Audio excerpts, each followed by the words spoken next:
मैंने एक हाउ मोन की रिच हेयरेस से शादी की थी, लेकिन शादी के दूसरे ही दिन नौकरानी मुझे उठाकर घर साफ करने के लिए बुलाने आ जाती है, जिस पर मैं सोच में पड़ जाता हूँ कि इतना बड़ा हाउमोन फैमिली होकर भी क्या दामाद से झाड़ू लगवाया जाता है। कहीं शादी के तुरंत बाद मुझे दबाने की कोशिश तो नहीं हो रही, या फिर नौकर लोग अपने मालिक की तरफ से जानबूझकर मुझे परेशान कर रहे हैं। जिस पर जैसे ही मैं दरवाजा खोलकर नीचे देखता हूँ, मैं पूरी तरह स्टंड रह जाता हूँ, क्योंकि जमीन पर हर तरफ सिर्फ बैंक कार्ड ही बैंक कार्ड पड़े होते हैं। तभी नौकरानी कहती है, यंग मास्टर, ये सब ओल्ड मैडम ने पहले से तैयार करवाया था। मुझे लगा शुभ समय निकल न जाए, इसलिए मैं आपको जल्दी बुलाने आ गई। मुझे अभी भी कुछ समझ नहीं आता। जिस पर वो फिर कहती है, ओह सही है, शायद यंग मास्टर को यहाँ की ट्रेडिशन नहीं पता। शादी के दूसरे दिन सुबह सास अपने दामाद के लिए पैसे रखती है ताकि वो उन्हें झाड़ू से स्वीप करे, लेकिन ओल्ड मैडम को ज्यादा झंझट पसंद नहीं, इसलिए उन्होंने सीधे बैंक कार्ड ही रखवा दिए। आपको बस सिंबॉलिकली थोड़ा सा स्वीप करना है। यह सुनकर मैं अंदर ही अंदर सोचने लगता हूँ कि ये कैसी ट्रेडिशन है भाई। अगर रोज सुबह ऐसे बैंक कार्ड स्वीप करने को मिले तो कौन देर तक सोना चाहेगा और कौन उठते ही इरिटेटेड होगा। जिस पर मैं तुरंत झाड़ू उठाता हूँ और कमरे के बाहर पड़े सारे कार्ड स्विप करके अंदर खींचने लगता हूँ। मुझे नहीं पता एक कार्ड में कितना पैसा है, लेकिन अगर एक कार्ड में सिर्फ 10,000 युआन भी हों, तब भी इतने सारे कार्ड मिलाकर लाखों युआन तो बन ही जाते हैं। तभी नौकरानी फिर कहती है, यंग मास्टर, ओल्ड मैडम ने कहा है कि पासवर्ड आपका बर्थडे है। वो कार्ड मुझे थमाती है, लेकिन मैं अभी कुछ बोल भी नहीं पाता कि सामने वाले बेडरूम का दरवाजा खुल जाता है, जिस पर मेरी नजर एक बेहद खूबसूरत लड़की पर पड़ती है। Good morning. वो मेरी तरफ देखती है, फिर मेरे हाथों में भरे बैंक कार्ड्स पर नजर डालती है। इतने कार्ड थे कि मैं उन्हें ठीक से पकड़ भी नहीं पा रहा था। जिस पर वो कैजुअली कहती है, इतना फॉर्मल होने की जरूरत नहीं है, आराम से यूज करो। ये कहकर वो मास्टर बेडरूम में चली जाती है। वैसे भी मैं कोई फॉर्मल होने वाला नहीं था। अभी थोड़ी देर पहले ही मैं कार्ड लेने वाला था, लेकिन उसी ने बीच में इंटरप्ट कर दिया। जिस पर जैसे ही आंट जांग मुझे कार्ड्स देती है, मैं बिना किसी प्रेशर के सारे कार्ड ले लेता हूँ। इसके बाद मैं कार्ड्स लेकर वापस बेडरूम में जाता हूँ, उन्हें टेबल पर रखता हूँ और फिर फ्रेश होने चला जाता हूँ। जिस पर ओरिजिनल ओनर की मेमोरीज से मुझे पता चलता है कि वो और मैं दोनों एक ही मेजर में पढ़े थे। इतना ही नहीं, हम दोनों ने देश की टॉप यूनिवर्सिटीज से मास्टर डिग्री भी की थी। फर्क सिर्फ इतना था कि ग्रेजुएशन के बाद ओरिजिनल ओनर यूनिवर्सिटी में लेक्चरर बन गया था, जबकि मुझे मजबूरी में ऑडिट कंपनी में जॉब करनी पड़ी। ओरिजिनल ओनर को शादी की वजह से 3 दिन की छुट्टी मिली हुई थी, इसलिए फिलहाल उसे काम पर नहीं जाना था। जिस पर मैं सोचता हूँ कि इन 3 दिनों में उसके लेक्चर नोट्स अच्छे से पढ़ लूंगा, ताकि बाद में स्टूडेंट्स को पढ़ाते समय कोई गलती ना हो। सच कहूँ तो मुझे ओरिजिनल ओनर की ये जॉब बहुत पसंद आती है। वीकेंड की छुट्टी अलग, फेस्टिवल्स की छुट्टी अलग, ऊपर से विंटर वेकेशन और समर वेकेशन भी। अगर सुबह क्लास ना हो तो आराम से देर तक सोकर ऑफिस जाओ, शाम को क्लास खत्म होते ही सीधा घर वापस। रात का पूरा टाइम सिर्फ अपना। जिस पर मैं अंदर ही अंदर इमोशनल होकर सोचता हूँ कि पिछले जन्म में मैं यूनिवर्सिटी में लेक्चरर नहीं बन पाया था। क्या वो मेरी मर्जी थी? नहीं, बस जिंदगी की अलग अलग परेशानियों ने मुझे वहां रुकने नहीं दिया। थैंक यू ओरिजिनल ओनर, सच में बहुत बहुत थैंक यू। इसी बीच मैं फेस वॉश कर रहा होता हूँ कि बगल वाले कमरे से आवाज आती है, जिस पर मैं टूथब्रश मुंह में दबाए बाथरूम से झांक कर देखता हूँ और पाता हूँ कि वो ड्रेसिंग रूम से बाहर आ चुकी है। जल्दी फ्रेश होकर नीचे ब्रेकफास्ट के लिए आ जाओ। उसकी ये बात सुनकर मुझे अजीब सा फील होता है, जैसे हम दोनों काफी समय से साथ रह रहे हों। जबकि सच्चाई ये थी कि ओरिजिनल ओनर और फू युनशु आज से पहले सिर्फ 2 बार मिले थे, पहली बार एंगेजमेंट पर और दूसरी बार शादी में। इसके बाद ब्रेकफास्ट टेबल पर फू युनशु मुझे पूरी तरह इनविजिबल समझती है। वो पूरे समय मुझसे एक शब्द तक नहीं बोलती, लेकिन खाना खत्म होने के बाद वो एक बैंक कार्ड टेबल पर रख देती है। अब से तुम्हारा पॉकेट मनी इसी कार्ड में ट्रांसफर होगा, इसे यूज करना। ये कार्ड तुम्हारे आईडी से बना है, सही है ना? जिस पर मैं अंदर ही अंदर एक्साइटेड हो जाता हूँ। आखिर रिच फीमेल सीईओ वाली कहानी का पॉकेट मनी सीन भी आ ही गया। सच कहूँ, जब तक पैसा हाथ में आ रहा है मुझे फर्क नहीं पड़ता वो मुझसे बात करे या नहीं। चाहे वो घर वापस ना आए तब भी मुझे कोई प्रॉब्लम नहीं है। यह कहकर फू युनशु सीधा ऑफिस चली जाती है, जिस पर मैं कार्ड उठाकर वापस कमरे में आता हूँ और उसे बाकी स्वीप किए हुए कार्ड्स के साथ रख देता हूँ। लेकिन थोड़ी देर बाद क्यूरियोसिटी की वजह से मैं फोन बैंकिंग ऐप खोलता हूँ और उस नए कार्ड को लिंक करने की कोशिश करता हूँ, जिस पर कार्ड तुरंत लिंक हो जाता है। मैं अंदर ही अंदर सोचता हूँ, वाह, ये रिच हेयर सच में काफी थॉटफुल है। आजकल सब फोन पेमेंट यूज करते हैं, इसलिए मेरे आईडी वाला कार्ड बनवाना सबसे आसान तरीका था। लेकिन अगले ही पल बैलेंस देखकर मेरी आंखें खुली की खुली रह जाती हैं। 2 मिलियन युआन, मतलब हर महीने सिर्फ पॉकेट मनी ही 2 मिलियन युआन है। जिस पर मैं सोचने लगता हूँ कि अगर जिंदगी ऐसी है तो फिर काम करने की जरूरत ही क्या है। अब मेरी क्यूरियोसिटी सिर्फ इस कार्ड तक सीमित नहीं रहती। जिस पर मैं सुबह स्वीप किए गए कार्ड्स में से एक उठाता हूँ और उसे भी ऐप से लिंक करता हूँ। और शॉकिंग बात यह थी कि वो भी इंस्टेंटली लिंक हो जाता है। मतलब मदर इन लॉ ने जो सारे कार्ड दिए थे वो भी ओरिजिनल ओनर की आईडी से बने हुए थे। एक कार्ड में पूरे 6 लाख युआन पड़े थे। इतने सारे कार्ड मिलाकर आराम से 10 मिलियन युआन से ज्यादा बन रहे थे। जिस पर मैं तुरंत समझ जाता हूँ कि ओल्ड मैडम को नंबर 6 काफी पसंद है। आखिर चाइनीज लोग 6 को लकी नंबर मानते हैं। इसके बाद मैं मन ही मन ओरिजिनल ओनर से कहता हूँ, भाई सॉरी, लेकिन अब ये सारे पैसे ऑफिशियली मेरे हैं। सारे कार्ड लिंक करने के बाद मैं उन्हें ड्रॉर में रख देता हूँ और बाहर घूमने जाने का सोचता हूँ। आखिर पैसे आने के बाद पूरी दुनिया ही खूबसूरत लगने लगती है। सुबह से मैं शॉपिंग मॉल जाने का सोच रहा था, लेकिन अभी तक गया नहीं था, जिस पर अब मैं तय करता हूँ कि थोड़ा बाहर जाकर उस फीलिंग को एक्सपीरियंस किया जाए जहां पसंद की चीज खरीदते समय प्राइस टैग देखने की जरूरत न पड़े। अगर इस नॉवेल वर्ल्ड में ट्रांस माइग्रेट होना एक एक्सपीरियंस है तो मैं इस रिच सन इन लॉ आइडेंटिटी के हर बेनिफिट को पूरी तरह एंजॉय करूंगा और इस जिंदगी को खुलकर जीऊंगा। जिस पर मैं फोन उठाता हूँ। यंग मास्टर, क्या आपको कार अरेंज करवानी है? ओरिजिनल ओनर हमेशा खुद ड्राइव करके यूनिवर्सिटी जाता था, लेकिन मेरे पास लाइसेंस होने के बावजूद मैंने जिंदगी में कभी स्टीयरिंग नहीं पकड़ा था। सेफ्टी के लिए मैं तुरंत कहता हूँ, मुझे थोड़ी देर बाहर जाना है, कार अरेंज करवा दीजिए। इसके बाद अंकल लियू मुझे फेंगयुआन बिल्डिंग छोड़ने निकल पड़ता है। असल में मैंने किसी से मिलने का प्लान नहीं बनाया था, मैं सिर्फ सबसे बड़े शॉपिंग मॉल में जाकर घूमना चाहता था। तभी रास्ते में अंकल लियू कहता है, यंग मास्टर, ये मॉल हमारे ग्रुप का ही है, क्या अंदर वालों को पहले से इन्फॉर्म कर दूं? जिस पर मैं तुरंत मना कर देता हूँ, नहीं, मैं बस कैजुअली घूमने आया हूँ। इस बिल्डिंग में कुल 28 फ्लोर्स थे। 8वें फ्लोर से ऊपर ऑफिस कंपनीज थीं, जबकि नीचे पूरा लग्जरी शॉपिंग मॉल था। बेसमेंट में पार्किंग एरिया था। पहले 7 फ्लोर्स पर luxury brands, supermarket, mother and baby stores, indoor playground, restaurants, book store, cinema, gym, clothing stores, cafe, cat cafe और न जाने क्या क्या था। पूरा मॉल अंदर से बेहद लग्जरियस दिखता है, जिस पर जैसे ही मैं अंदर जाकर एक लग्जरी कार शोरूम की तरफ बढ़ता हूँ, तभी एक मैरिड कपल सीधे मेरी तरफ आते दिखाई देते हैं। टीचर वैन, आप यहाँ कैसे? जिस पर मैं शांत होकर ओरिजिनल ओनर की मेमोरी सर्च करने लगता हूँ। ये आदमी ओरिजिनल ओनर का कॉलिग था, जिसका नाम जियांग हाओ था। उसकी वाइफ की डिलीवरी डेट आने में अब भी 1 महीने से थोड़ा ज्यादा समय बाकी था। दोनों यूनिवर्सिटी में एक ही ऑफिस शेयर करते थे, लेकिन जियांग हाओ रेयरली ऑफिस आता था। ज्यादातर वहां सिर्फ मैं ही रहता था, जिस पर उसे हमेशा लगता था कि मैं उसकी जगह कब्जा करके बैठा हूँ। उसका सवाल सुनकर मुझे थोड़ा अजीब फील होता है, मैं यहाँ नहीं रहूंगा तो कहाँ रहूंगा? जिस पर वो फिर कहता है, क्या तुम शादी की छुट्टी लेकर होम टाउन नहीं गए थे? और शादी करके भी तुमने यूनिवर्सिटी के किसी को लेग को इन्वाइट तक नहीं किया? अब सब लोग गेस कर रहे हैं कि शायद तुम्हारी वाइफ दिखाने लायक नहीं है, इसलिए तुमने किसी को नहीं बुलाया। सब लोग इसी बात पर चर्चा कर रहे हैं कि आखिर तुम्हारी वाइफ कैसी होगी।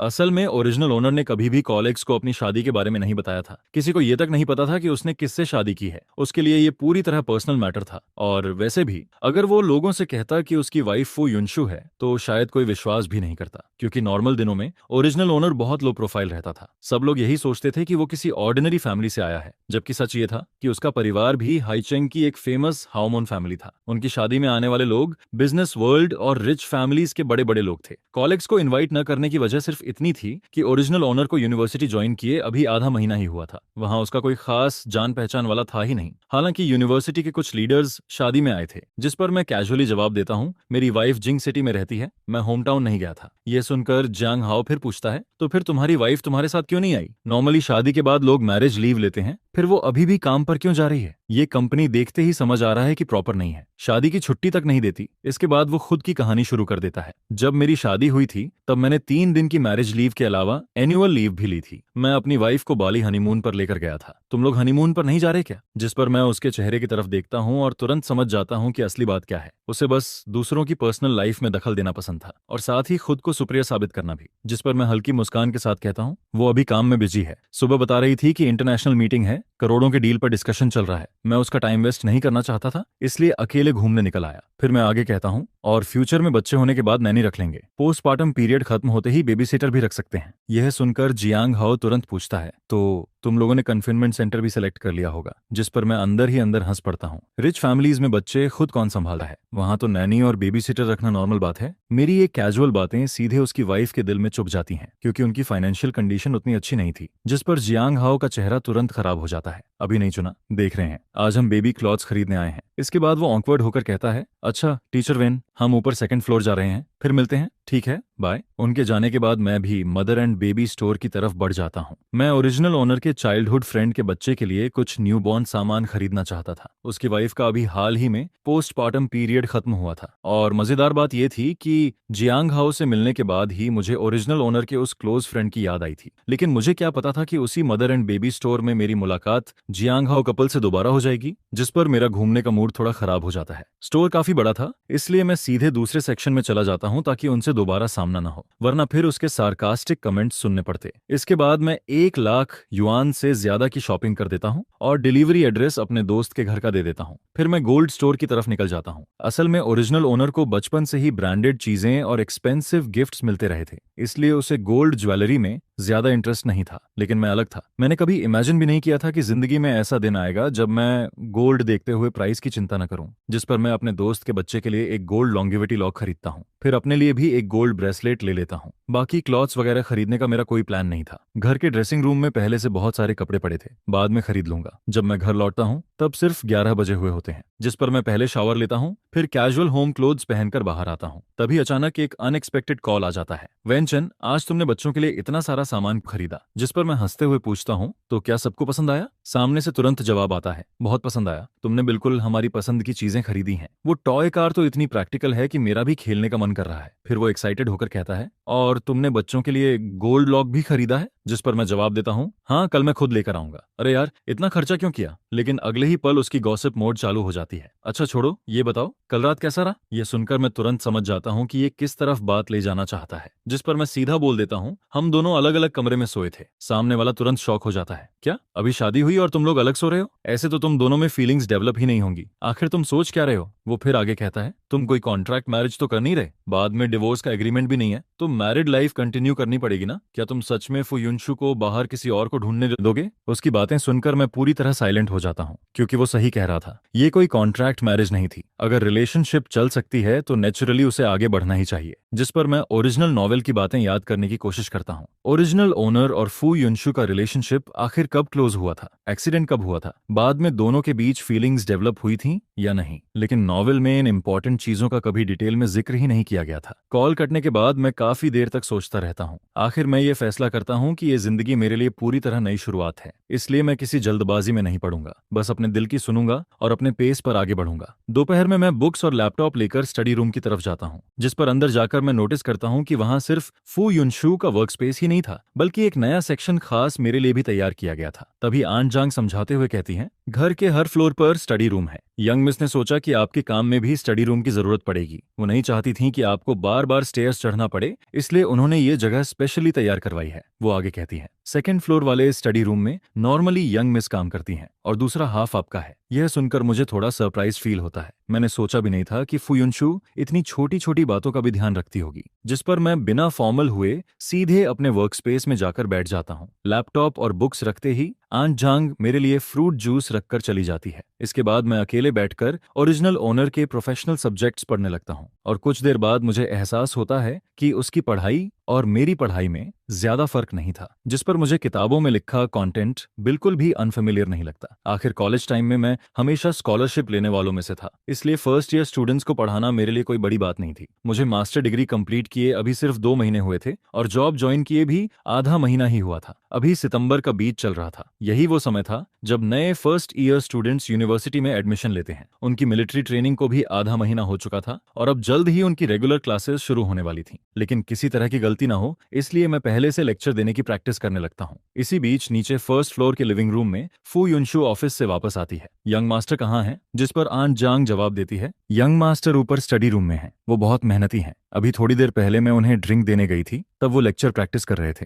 लेकिन फू युनशु को शायद ज्यादा इंटरेस्ट नहीं था कि मैं क्या कर रहा हूँ। जिस पर वो कैजुअली कहती है, उन्हें नीचे बुलाइए, मैं उन्हें अपने एक फ्रेंड से मिलवाने ले जा रही हूँ। आन जांग फिर पूछती है, क्या यंग मास्टर को थोड़ा फॉर्मली ड्रेस होना चाहिए? मैं उनके लिए क्लॉथ्स तैयार कर दूं? नहीं, सिंपल ही रहने दो। इसके बाद आन जांग ऊपर आकर कहती है, यंग मास्टर, यंग मिस वापस आ गई हैं, वो आपको अपने एक फ्रेंड से मिलवाने ले जाना चाहती हैं। मैं अभी आता हूँ। असल में मिरर के सामने लेक्चर प्रैक्टिस करते करते मेरा कॉन्फिडेंस काफी बढ़ गया था। बस मुझे लग रहा था कि अभी भी कुछ कमी बाकी है। जिस पर मैं जल्दी से सामान समेटता हूँ और स्टडी रूम से बाहर निकल जाता हूँ। आन जांग रास्ते में कहती है, शायद यंग मिस के काफी क्लोज फ्रेंड्स हैं, उन्होंने कहा है कि ज्यादा फॉर्मल होने की जरूरत नहीं है, आराम से चलिए। ठीक है, थैंक यू आन जांग। इसके बाद मैं बेडरूम में वापस जाकर कपड़े बदलता हूँ। सितंबर के बीच में भी जिंग सिटी का मौसम काफी गर्म था। जैसे ही मैं नीचे उतरता हूँ, फुयुनशु की आवाज सुनाई देती है। कल हमारी शादी थी। मेरा एक लॉयर फ्रेंड है जिंगहाओ, किसी जरूरी काम की वजह से वो शादी में नहीं आ पाया था, इसलिए आज उसने इंसाइट किया कि मैं ट्रीट दूं और तुम्हें भी साथ लेकर आऊं। जिस पर मैं मन ही मन सोचता हूं कि वैसे भी मेरे पास कोई काम नहीं है, साथ जाना बुरा नहीं होगा।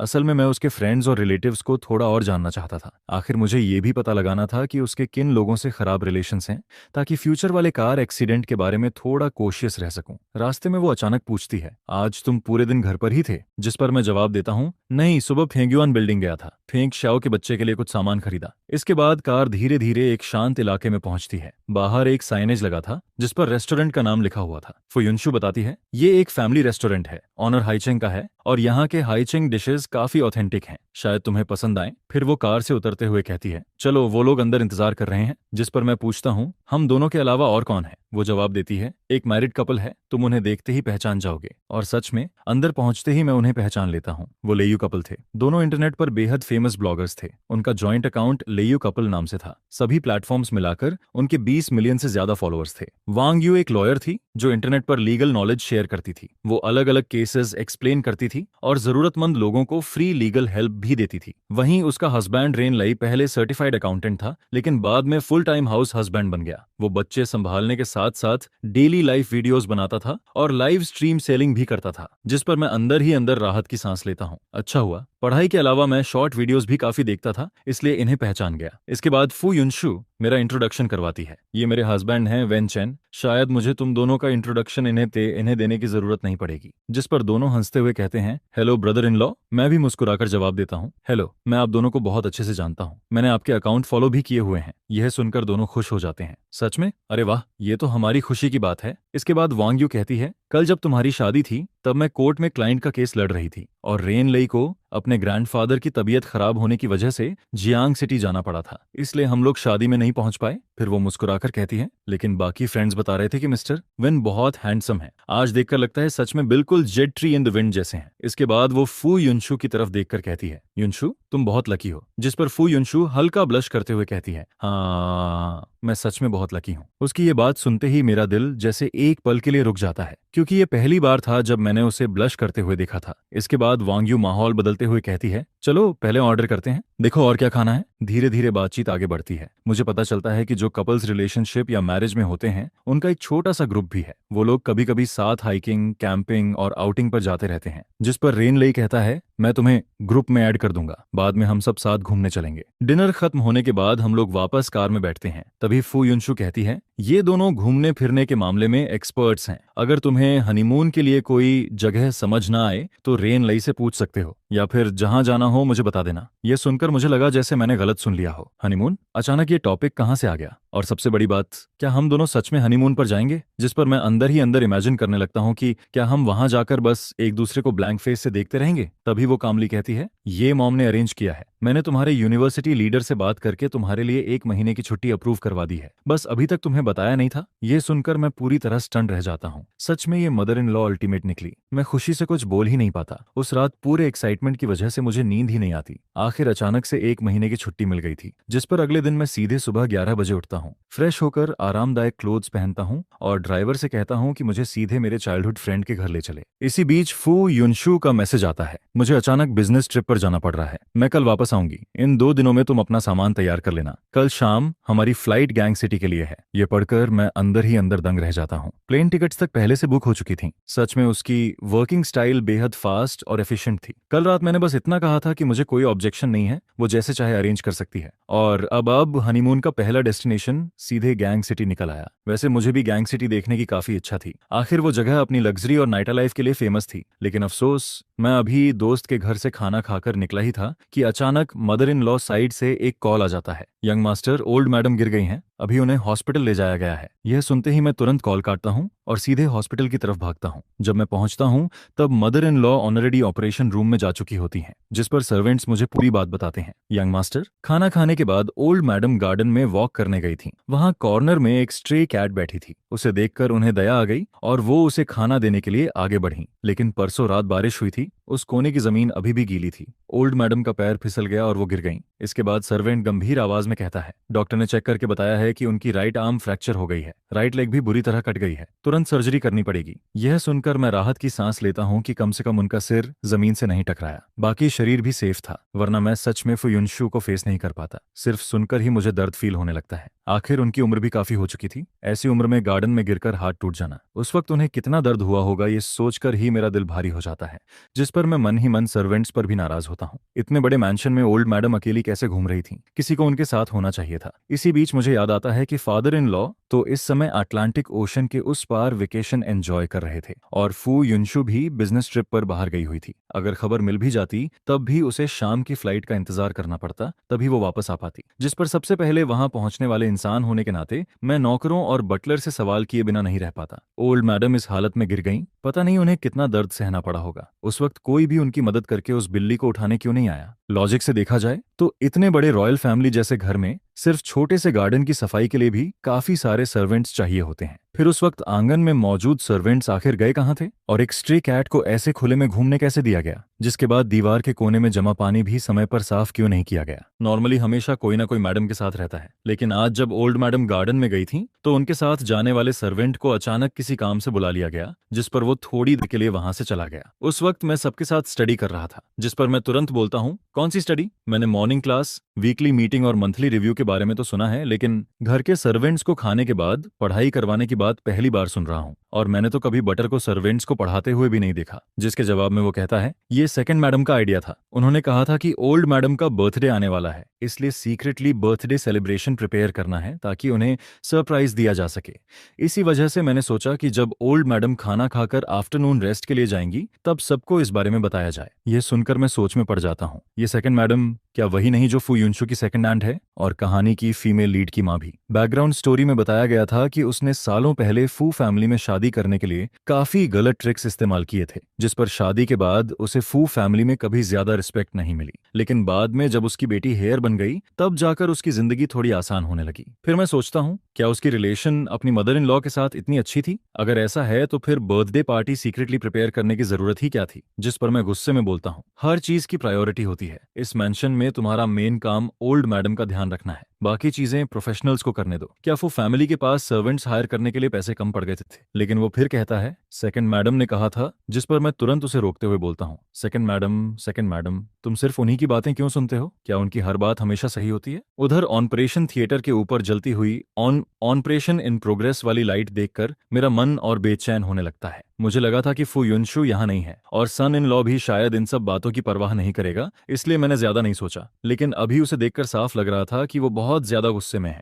शायद मेरी जॉब भी अब जाने वाली है। जिस पर बटलर मन ही मन सोचता है, ओल्ड मैडम ने खुद इस दामाद को चुना था और ये सच में उनकी बहुत रिस्पेक्ट करता है। मेरी बातों के सामने बटलर बस ऑकवर्ड स्माइल देता है और कहता है, उस वक्त हमें लगा कि हम ओल्ड मैडम के लिए अच्छा ही कर रहे हैं, इसलिए हमने ज्यादा सोचे बिना सेकंड मैडम की बात मान ली। किसे पता था कि इतनी बड़ी घटना हो जाएगी? ये सुनकर मैं मन में सोचता हूँ, इतनी सारी चीजें एक साथ कैसे कोइंसिडेंस हो सकती हैं? किताब में फू युनशु की कजन क्या वही सेकंड मैडम की बेटी नहीं थी? और जब वो नई हेयर बनी तभी से सेकंड मैडम का इन्फ्लुएंस भी बढ़ने लगा। जिस पर मेरे मन में एक और डरावना ख्याल आता है, कहीं वो कार एक्सीडेंट भी सेकंड मैडम से जुड़ा हुआ तो नहीं था? अगर सच में ऐसा है तो क्या उसने अभी से चाल चलनी शुरू कर दी थी? ओरिजिनल ओनर की मेमोरीज में उसने हमेशा अच्छे काम किए थे, वो एक हेल्पफुल और ऑनेस्ट इंसान था। फिर उसकी मौत क्या इसलिए हुई क्योंकि उसने कुछ देख लिया था, या फिर किसी का सीक्रेट जान लिया था जिस पर किसी डेंजरस इंसान ने उसे खत्म कर दिया? फिर मैं खुद को समझाता हूँ, मैं बेवजह उन्हें विलेन नहीं बना रहा। आखिर फू युनशु के एक्सीडेंट से सबसे ज्यादा फायदा उन्हीं के परिवार को हुआ था, जिस पर मैं और ज्यादा सावधान हो जाता हूँ। अगर मेरा अंदाजा सही निकला और मैंने अभी इन्वेस्टिगेशन शुरू की तो सेकंड मैडम के लोग जरूर नोटिस कर लेंगे। फिर शायद अगला टारगेट में बन जाऊं और मेरा भी वही हाल हो सकता है जो ओरिजिनल ओनर का हुआ था।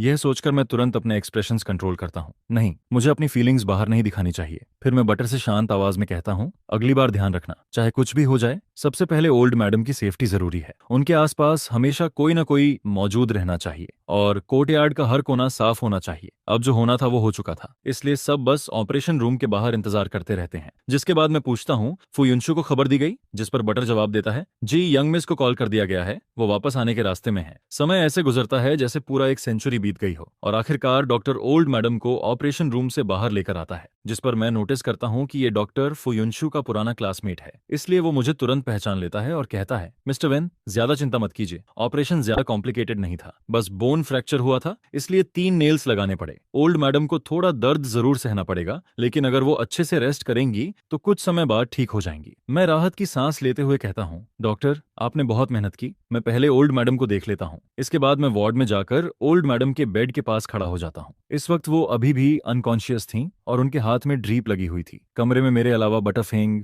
2 सर्वेंट्स और एक नर्स मौजूद थे, जिस पर मैं धीरे से कहता हूँ, इतने सारे लोग पेशेंट के आसपास मत खड़े रहो, इससे उनकी रेस्ट डिस्टर्ब होगी। आप सब बाहर वेटिंग रूम में इंतजार करो। कुछ देर बाद आखिरकार ओल्ड मैडम धीरे धीरे आंखें खोलती हैं, फिर मुस्कुराकर कहती हैं, चिंता मत करो, इंसान की जिंदगी में छोटी मोटी चोट लगती रहती है। लोग कहते हैं कि फ्रैक्चर होना किसी बड़ी मुसीबत को अपने ऊपर लेना होता है, तो समझ लो मैंने अपने लिए एक डिजास्टर टाल दिया। उन्हें देखकर मेरे दिल में अजीब सी वार्मथ महसूस होने लगती है। वो मुझे अपनी रियल मदर से भी ज्यादा करीब लग रही थी, जिस पर मैं मुस्कुराकर कहता हूँ, मॉम आप सच में बहुत ऑप्टिमिस्टिक हैं। लेकिन अगले ही पल मुझे अपनी पिछली जिंदगी की माँ याद आ जाती है। अगर वो गिरकर फ्रैक्चर कर बैठती तो होश आते ही जरूर बोलती, सब तुम्हारी गलती है। अगर तुम लोग सक्सेसफुल होते और मेरे लिए अच्छा घर खरीद देते तो क्या मैं गिरती? मेरी किस्मत ही खराब है। पूरी जिंदगी मेहनत की, लेकिन कोई भी बच्चा लॉयल नहीं निकला। फिर मुझे याद आता है कि अभी तक मैं ओरिजिनल ओनर के रियल पेरेंट्स से भी नहीं मिला हूँ। जब वो 6 साल का था तभी उसके पेरेंट्स का डिवोर्स हो गया था, जिसके बाद दोनों ने जल्दी ही नई फैमिली बना ली। ओरिजिनल ओनर अपने फादर और स्टेप मदर के साथ बड़ा हुआ और उनका रिलेशन भी ठीक ठाक ही था। शादी के वक्त दोनों आए जरूर थे, लेकिन अपने नए पार्टनर और बच्चों के साथ। जिस पर मैं ओल्ड मैडम से कहता हूँ, मॉम आप बस आराम कीजिए, मैं घर जाकर किचन अरेंज करता हूँ और आपके लिए खाना भेजता हूँ। अभी आपको अच्छे से न्यूट्रिशन लेना होगा नितिन। लेकिन वो तुरंत मना कर देती हैं, जरूरत नहीं है, घर में शेफ्स और सर्वेंट्स हैं, वो खुद खाना भेज देंगे। तुम्हें परेशान होने की जरूरत नहीं, तुम बस यहाँ बैठकर मुझसे बातें करो। फिर वो मुस्कुराते हुए कहती हैं, कल तुम दोनों हनीमून पर जाने वाले थे ना? सुना है पहला स्टॉप हार्बर सिटी है। चलो मैं तुम्हें अपनी पुरानी मेमोरीज सुनाती हूँ जब मैं वहां गई थी। जिस पर मैं तुरंत बोल पड़ता हूँ, मॉम अब हनीमून का क्या मतलब? वैसे भी मेरी 1 महीने की छुट्टी है, मैं घर पर रहकर आपकी देखभाल करूंगा। यह सुनकर ओल्ड मैडम हल्का सा हंस देती हैं। वो ऐसी इंसान थीं जिन्हें बीमारी में भी बच्चों की सेवा नहीं चाहिए होती। उल्टा वो चाहती थीं कि हम अपनी हनीमून ट्रिप वैसे ही कंटिन्यू करें जैसा पहले प्लान हुआ था। फिर वो थोड़ा सख्त होकर कहती हैं, ऐसा बिल्कुल नहीं होगा, बड़ी मुश्किल से शादी के बाद 1 महीने की छुट्टी मिली है, अब कैसे कह सकते हो कि नहीं जाओगे? मुझे बस फ्रैक्चर हुआ है, कोई बड़ी बीमारी नहीं। यहाँ सर्वेंट्स हैं मेरी देखभाल के लिए, तुम लोगों को यहाँ रुकने की जरूरत नहीं है। जिस पर मैं तुरंत बोलता हूँ, कोई बात नहीं मॉम, अभी मेरी विंटर वेकेशन और समर वेकेशन बाकी है। फैमिली से ज्यादा जरूरी भला और क्या हो सकता है? जब आप ठीक हो जाएंगी तब घूमने के मौके फिर मिल जाएंगे, और हनीमून ट्रिप कैंसिल हो जाए तो भी कोई फर्क नहीं पड़ता। असल में मैं खुद भी फुयुनशु के साथ अकेले हनीमून पर जाने को लेकर थोड़ा ऑकवर्ड फील कर रहा था। अब अच्छी बात यह थी कि मेरे पास ना जाने का एक परफेक्ट एक्सक्यूज भी मिल गया था। उधर तभी फुयुनशु हॉस्पिटल पहुंचती है। वो रूम के बाहर ग्लास विंडो से अंदर झांकती है और हमें बातें करते हुए देखती है। पता नहीं मैंने ऐसा क्या कहा था, जिस पर बेड पर लेटी ओल्ड मैडम लगातार हंस रही थी। फिर वो जल्दी से अंदर आती है और कहती है, मॉम मैं आ गई, अब कैसी तबीयत है आपकी? बहुत दर्द हो रहा है क्या? जिस पर ओल्ड मैडम मुस्कुराकर कहती हैं, अरे नहीं, मैं बिल्कुल ठीक हूँ, बस छोटा सा ऑपरेशन हुआ है। जिंदगी में इससे बड़े तूफान देख चुकी हूँ मैं, इतनी सी बात से क्या होगा? यह देखकर मैं चुपचाप बाहर निकल आता हूँ ताकि माँ बेटी आराम से बातें कर सकें। लेकिन जैसे ही मैं बाहर वेटिंग एरिया में बैठता हूँ तभी अचानक एक औरत की तेज आवाज सुनाई देती है। अच्छे भले इंसान को ऐसी चोट कैसे लग गई? तुम लोग काम कैसे करते हो? आंगन का गंदा पानी तक साफ नहीं कर पाए? जिस पर मैं तुरंत आवाज पहचान लेता हूँ, ये सेकंड मैडम थी। उन्हें देखकर मैं थोड़ा हैरान रह जाता हूँ। वो सच में काफी यंग दिख रही थी, मुश्किल से 40 के आसपास, और ऑनेस्टली कहूं तो उन्होंने खुद को बहुत अच्छे से मेंटेन किया हुआ था। फिर वो जल्दी से पूछती हैं, युनशु तुम्हारी माँ कैसी हैं? जिस पर फू युनशु जवाब देती है, मॉम अभी थोड़ी देर पहले ही होश में आई हैं। मैं बाहर डूबते हुए सूरज को देखता हूँ और सोचता हूँ कि इस वक्त तक शायद किसी ने खाना भी नहीं खाया होगा। तभी फू युनशु कहती है, थोड़ी देर में घर से खाना आ जाएगा। जिस पर सेकंड मैडम तुरंत बोलती हैं, चलो पहले मैं उन्हें देख लूं, इस उम्र में गिरना बहुत तकलीफ देता है। उन्हें देखकर मुझे थोड़ा अजीब फील होता है, क्योंकि वो बहुत जेंटल और काइंड लग रही थी, बिल्कुल वैसी नहीं जैसी मैंने इमेजिन किया था। अंदर जाते ही वो ओल्ड मैडम का हाथ पकड़कर कहती हैं, सिस्टर इन लॉ आप ऐसे कैसे गिर गई? उस वक्त आपके साथ कोई नहीं था क्या? ओल्ड मैडम उस वक्त फू युनशु से बातें कर रही थी। फिर वो मुस्कुराते हुए कहती हैं, आओ यहाँ बैठो। जिस पर सेकंड मैडम तुरंत पास बैठ जाती हैं और कहती हैं, जैसे ही खबर मिली मैं तुरंत यहाँ चली आई। अच्छी बात यह रही कि घर में रिब सूप बन रहा था और अभी भी गर्म है, मैं आपके लिए लेकर आई हूँ। फिर वो सूप आगे बढ़ाते हुए कहती हैं, लोग कहते हैं ना जो खाओ वही शरीर बनता है। थोड़ा सूप पीजिए और थोड़ा मीट भी खाइए, आपकी बोन्स जल्दी रिकवर होंगी। स्मेल कीजिए, कितना अच्छा लग रहा है। जिस पर ओल्ड मैडम खुश होकर कहती हैं, वाह, सिर्फ स्मेल से ही भूख लगने लगी। उन्हें ऐसे देखकर मुझे लगने लगता है कि शायद दोनों का रिलेशन सच में काफी अच्छा था, वरना सेकंड मैडम इतनी जल्दी सूप लेकर यहाँ नहीं आती। फिर मैं मन ही मन सोचता हूँ, मैंने पहले इनके बारे में जरूरत से ज्यादा गलत सोच लिया था। तभी सेकंड मैडम मेरी तरफ देखकर कहती हैं, वेंचन तुमने अभी तक खाना नहीं खाया ना?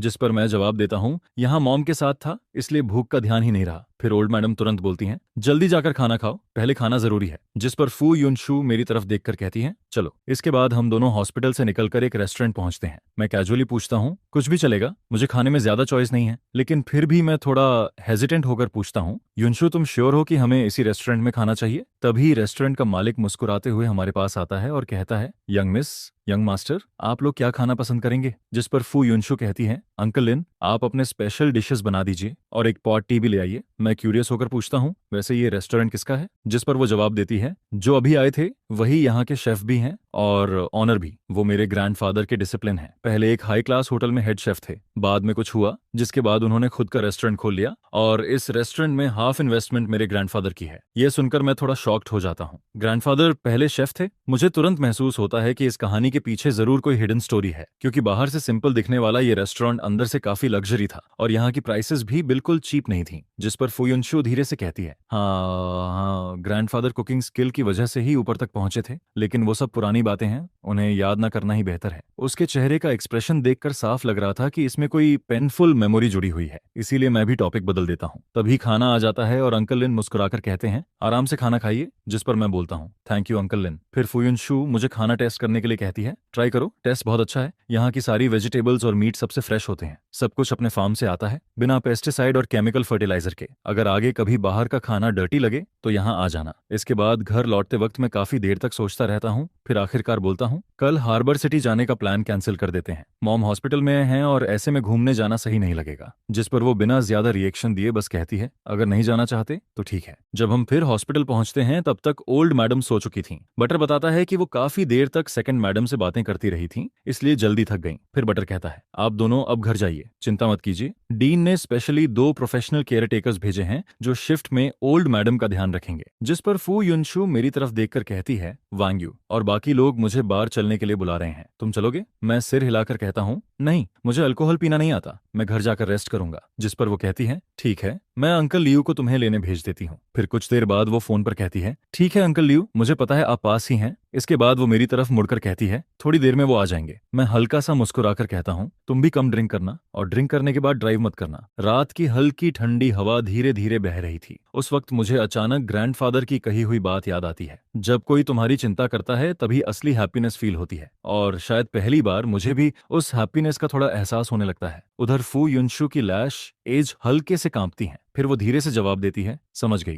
कुछ देर बाद अंकल लियू आ जाते हैं। वो तब तक वहीं खड़ी रहती है जब तक मैं कार में बैठ नहीं जाता। उसके बाद ही वो खुद ड्राइव करके वहां से निकलती है। उधर बार में पहुंचते ही बाकी लोग उसे देखकर तुरंत वार्म वाटर लेकर आते हैं। आओ आओ, आखिर मैडम आ ही गई, हम लोग कब से तुम्हारा इंतजार कर रहे थे। बिजी पर्सन को पकड़ना कितना मुश्किल है पता है। जिस पर दूसरा इंसान हंसते हुए कहता है, आज तो तुम्हें कुछ ड्रिंक्स पीनी ही पड़ेंगी। लेकिन फू युनशु तुरंत बोलती है, मेरे हस्बैंड ने कहा है कम ड्रिंक करना। यह सुनते ही बाकी सब लोग जोर से हंस पड़ते हैं। क्या बात है, अब शादी के दूसरे दिन से ही हस्बैंड की बातें मानने लगी। फिर कोई मजाक उड़ाते हुए कहता है, अगर अल्कोहल इतनी बुरी लगती है तो आगे से बार मत आया करो, सीधे डेजर्ट शॉप जाया करो और घर जाकर हस्बैंड के साथ वाइन पीना। यह सुनकर सब लोग फिर हंसने लगते हैं। लेकिन अगले ही दिन सुबह मुझे जियांग हाओ का अचानक फोन आता है, टीचर वेन, तुमने छुट्टी क्यों ली? एक पूरा महीना हनीमून के लिए लीव ले ली। मैं कैजुअली जवाब देता हूँ, जाना है या नहीं ये जरूरी नहीं कि मैं सबको बताऊं। लेकिन मेरी बात सुनते ही वो तुरंत भड़क जाता है, सेमेस्टर अभी शुरू ही हुआ है और तुमने लीव ले ली। डिपार्टमेंट हेड ने मेरी और एक दूसरे टीचर की क्लासेस तुम्हारे ऊपर डाल दी हैं। तुम्हें पता भी है तुमने हम पर कितना बर्डन डाल दिया। जिस पर मैं थोड़ा ऑकवर्ड होकर कहता हूँ, मैंने इस बारे में ऑनेस्टली नहीं सोचा था। वैसे भी छुट्टी तो हर कोई लेता है और ये अरेंजमेंट स्कूल मैनेजमेंट ने किया है, मैंने नहीं। लेकिन वो गुस्से में बोलता रहता है, मुझे लगता है तुमने जानबूझकर ऐसा किया है। क्या इसलिए क्योंकि मेरी वाइफ डिलीवरी के करीब है और मैं लीव लेने वाला था? तुम्हें डर था कि तुम्हें मेरी क्लासेस लेनी पड़ेंगी, इसलिए पहले ही छुट्टी लेकर सारी क्लासेस मेरे सिर पर डाल दी। यह सुनकर मैं अंदर ही अंदर इरिटेट हो जाता हूँ। क्या मैं बैकडोर एंट्री लेकर आया हूँ और ऊपर से जानबूझकर क्लासेस भी उस पर डाल रहा हूँ? बिना सच जाने वो इतनी नेगेटिविटी के साथ मेरे बारे में सोच रहा था। सच में पता नहीं कैसे इंसान है ये। तभी अचानक एक आवाज आती है, सन क्या कर रहे हो? जिस पर मैं फोन नीचे रखकर जवाब देता हूँ,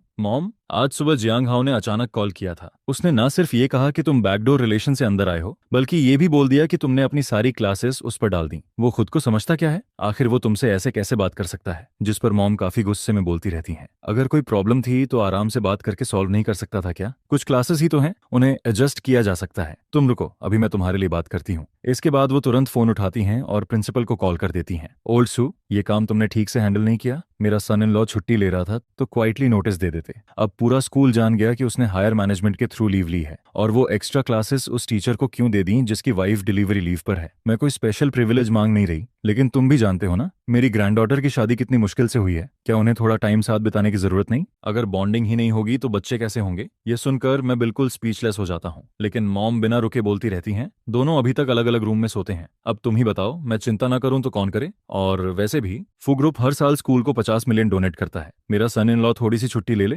तो क्या प्रॉब्लम है? उन दो टीचर्स को एक्स्ट्रा पेमेंट दे दो, मामला वहीं खत्म हो जाएगा। इतनी सी बात भी सॉल्व नहीं कर सकते क्या? जिस पर सामने वाला शायद तुरंत मान जाता है। फिर मॉम आखिर में कहती हैं, ठीक है, तुम किसी को बोलकर शेड्यूल फिर से अरेंज करवा दो। फोन रखने के बाद वो मेरी तरफ देखकर मुस्कुराती हैं, चिंता मत करो, प्रिंसिपल शू सब ठीक कर देगा। मैं मन ही मन सोचने लगता हूँ, पहले मुझे रिलेशन यूज करके ऊपर आने वाले लोग बिल्कुल पसंद नहीं थे, लेकिन अब ऑनेस्टली कहूं तो ये 1 महीने की आरामदायक छुट्टी मुझे बुरी भी नहीं लग रही थी। फिर मैं सोचता हूँ जब वापस स्कूल ज्वाइन करूंगा तब उन दोनों टीचर्स को गिफ्ट जरूर दूंगा, कम से कम ग्रैटिट्यूड तो दिखाना चाहिए। इसके बाद मॉम कहती हैं, चलो मुझे बाहर थोड़ा वॉक करवा दो, आज मौसम अच्छा है। जिस पर मैं तुरंत उनका हाथ पकड़कर बाहर ले जाता हूँ। आज आसमान में बादल थे, धूप भी नहीं थी, इसलिए वेदर काफी कंफर्टेबल लग रहा था। फू फैमिली की ओल्ड विला एक शांत इलाके में थी, लेकिन अच्छी बात यह थी कि वहां से हॉस्पिटल और स्कूल दोनों ज्यादा दूर नहीं थे। मैं धीरे धीरे ओल्ड मैडम को सपोर्ट करते हुए शांत रास्ते पर चलाता हूँ। तभी वो अचानक बोलती हैं, चैन, मुझे पता है तुम दोनों अलग अलग रूम में सोते हो, तुम्हें बताने की जरूरत नहीं, मैं समझ गई हूँ, ये जरूर युनशु का आइडिया होगा। फिर वो थोड़ा नाराज होकर कहती हैं, इन दिनों वो बहुत बिजी थी और मैं अभी हॉस्पिटल से वापस आई हूँ, लेकिन आज रात जब वो आएगी ना तो मैं उसे जरूर डांटूंगी। नई नई शादी के बाद कौन अलग रूम में सोता है? यह सुनकर मैं तुरंत पैनिक हो जाता हूँ, क्योंकि अलग सोने का आइडिया तो ओरिजिनल ओनर का था। अगर सारी ब्लेम फू युनशु पर चली गई और उसने सच बता दिया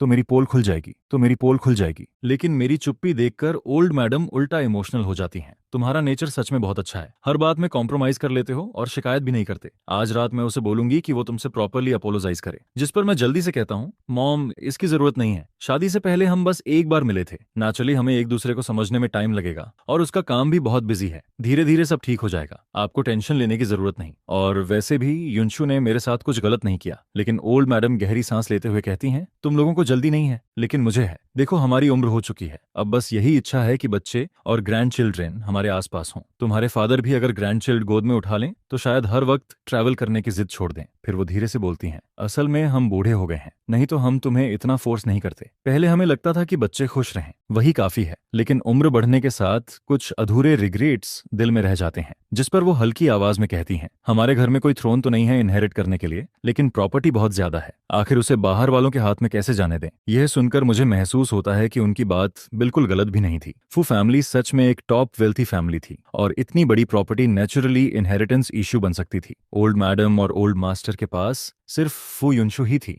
इसलिए उनका चिंतित होना भी नॉर्मल था। लेकिन आयरनी ये थी कि ओरिजिनल स्टोरी में आखिरकार सारी प्रॉपर्टी सेकंड ब्रांच के हाथ में चली जाती है। फिर ओल्ड मैडम मेरा हाथ पकड़कर कहती हैं, चेन, मुझे पता है तुम मेरी बात समझ रहे हो, मैं तुम्हें अभी डिसीजन लेने के लिए फोर्स नहीं कर रही, मैं बस चाहती हूँ कि तुम इस मैरिज को सीरियसली लो। शादी कोई ऐसी चीज नहीं कि मुश्किल आते ही डिवोर्स कर लो। हस्बैंड वाइफ को एक दूसरे के साथ एडजस्ट होने में टाइम लगता है। फिर वो थोड़ा सीरियस होकर कहती हैं, और एक बात साफ कहूंगी, इस फैमिली को हीयर्स चाहिए। तुम्हें पता है ना इस प्रॉपर्टी पर कितनी नजरें लगी हुई हैं। मैंने और उसके फादर ने ये सब जीरो से शुरू किया था, यहाँ तक पहुंचना आसान नहीं था। इसके बाद वो फू युनशु के चाइल्डहुड के बारे में बताने लगती हैं। जब वो छोटी थी तब उसे अपने ग्रैंडफादर के साथ कुकिंग करना बहुत पसंद था। प्राइमरी स्कूल में उसका सपना शेफ बनने का था, लेकिन उसके फादर ने उसे काफी डांटा। उसके बाद जानबूझकर उसे बिजनेस नॉलेज सिखाई गई ताकि वो फ्यूचर में इस फैमिली की रिस्पॉन्सिबिलिटी संभाल सके। फिर वो धीरे से कहती हैं, मुझे अपनी बेटी पर बहुत दया आती है, लेकिन ये रिस्पॉन्सिबिलिटी है जिसे उसे उठाना ही पड़ेगा। मैं चुपचाप बैठकर उनकी सारी बातें सुनता रहता हूँ।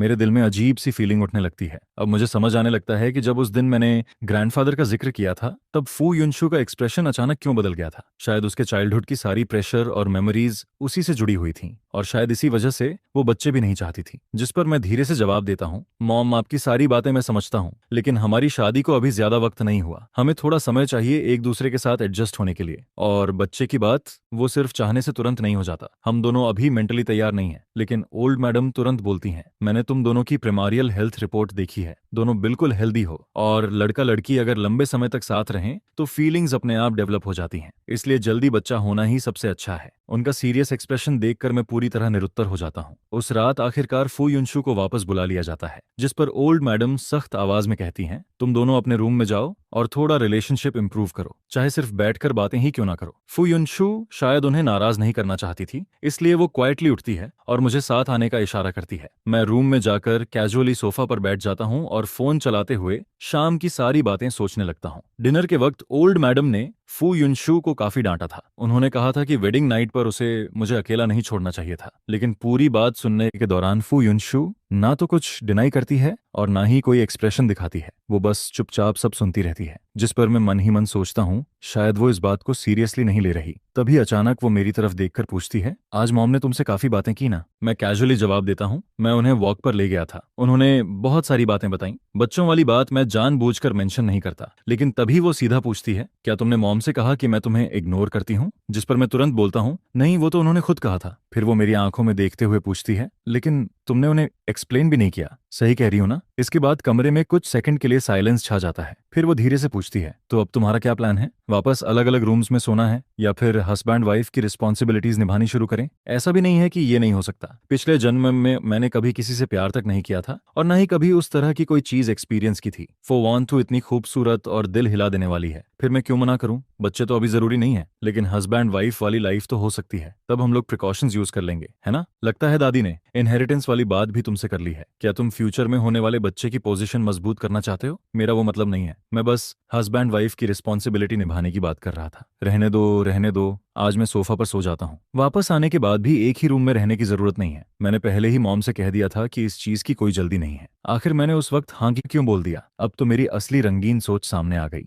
इन 2 सालों में मेरा बच्चा पैदा करने का कोई प्लान नहीं है, और वैसे भी पहले मेरा अलग रूम में सोने का कोई इरादा नहीं था। ये सजेशन तो तुम्हारा था, मैं तुम्हारी राय की रिस्पेक्ट करती हूँ। अगर तुम सिर्फ मॉम की बात मानकर मेरे साथ कोऑपरेट कर रहे हो तो उसकी बिल्कुल जरूरत नहीं है। मुझे किसी को फोर्स करके हस्बैंड वाइफ की ड्यूटी निभाना पसंद नहीं है, और जहां तक हमारी शादी का सवाल है, तुम्हें उसकी भी चिंता करने की जरूरत नहीं है। फो और ऑन फैमिली की ये शादी बिजनेस बेनिफिट से जुड़ी हुई है। उसकी बातें सुनकर मेरा दिमाग थोड़ा सुन्न पड़ जाता है। मैं तो यहाँ दूसरी दुनिया में सिर्फ लाइफ एंजॉय करने आया था। मैं बस आज के लिए जीना चाहता हूँ। ये कोई दादी का प्रेशर नहीं है, मैं तो बस मॉम से नॉर्मली बात कर रहा था। उनकी बातें सुनकर लगा कि वो गलत भी नहीं कह रही हैं। अगर तुम फिर भी ऐसा ही सोचती हो तो मैं क्या ही कह सकता हूँ। और वैसे भी हस्बैंड वाइफ वाली रिस्पॉन्सिबिलिटी हर बार अवॉइड नहीं की जा सकती। जब तक डिवोर्स ना हो, क्या हम हमेशा बिना फिजिकल रिलेशनशिप वाली मैरिज में ही रहेंगे? ये आदमी सच बोल रहा है या बस मुझे खुश करने के लिए बोल रहा है? तभी मैं देखता हूँ कि वो मुझे लगातार बिना पलक झपकाए घूरे जा रही है, जिस पर मैं फैसला करके उसे सीधे अपनी बाहों में खींच लेता हूँ और फिर गोद में उठाकर बेड की तरफ ले जाता हूँ। इसके बाद मैं उसे धीरे से बेड पर रख देता हूँ। तभी मुझे फील होता है कि उसका पूरा बॉडी स्टिफ हो चुका है। टेंशन मत लो, आज कुछ भी प्रिपेयर नहीं है, मैं तुम्हें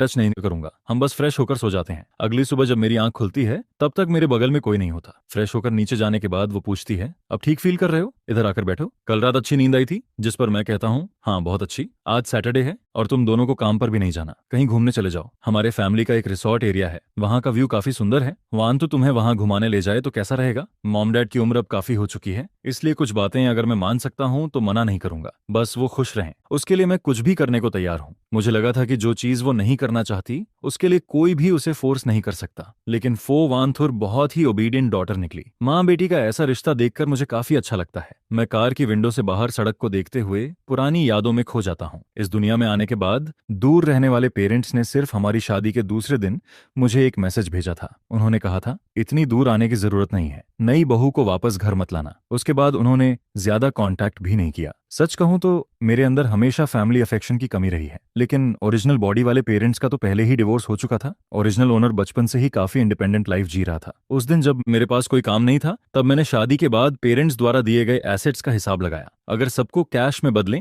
तो करीब 100 मिलियन से ज्यादा की प्रॉपर्टी निकलती है। कैश के अलावा उसमें बहुत सारी रियल एस्टेट और कंपनी शेयर्स भी शामिल हैं। मतलब अगर मैं फो फैमिली पर डिपेंड ना भी करूं तब भी पूरी जिंदगी आराम से काट सकता हूं। हालांकि ओरिजिनल ओनर अपने पेरेंट्स के करीब नहीं था, लेकिन उन्होंने उसे देने वाली चीजों में कभी कमी नहीं छोड़ी। फिर मुझे अपने पेरेंट्स याद आ जाते हैं। वो तो मेरी कॉलेज फीस तक नहीं दे पाए थे। पूरा खर्च मैंने खुद पार्ट टाइम जॉब्स करके निकाला था। जॉब मिलने के बाद भी मुझे घर पैसे भेजने पड़ते थे। इसी सोच में मुझे पता ही नहीं चलता कि कार रिजॉर्ट की पार्किंग में पहुंच चुकी है, जिस पर वो पूछती है, क्या सोच रहे हो? पहुंच गए हैं, नीचे उतरते हैं। मैं अपने चेहरे पर हल्का थपथपाता हूँ। पता नहीं क्यों बेकार की बातें सोचता रहता हूँ। अभी की लाइफ इतनी आरामदायक है, मुझे खुश रहना चाहिए। कार से उतरते ही मुझे कुछ बड़े पुराने पेड़ दिखाई देते हैं। तभी मैं रुककर फोटो ले रहा होता हूँ और दूसरी तरफ फोवांतु टिकट काउंटर वाले स्टाफ से कुछ बात कर रही होती है। तभी कोई आवाज देता है, जीजा जी, जिस पर मैं तुरंत पहचान जाता हूँ। ये फो तिन्हा है, फो वैंतु का कजन। सही कहें तो वो सेकंड फैमिली ब्रांच का अडॉप्टेड सन है। नॉवेल में मेंशन था कि नाम तिन्हा जब 6 साल का था तब उसकी रियल फैमिली के साथ एक्सीडेंट हो गया था। बाद में सेकंड मैडम ने उसे अडॉप्ट कर लिया और वो पूरे परिवार का लाडला बन गया क्योंकि वो सबसे छोटा था, ऊपर से क्यूट और ओबीडियंट भी, इसलिए एल्डर्स भी उसे बहुत प्यार करते थे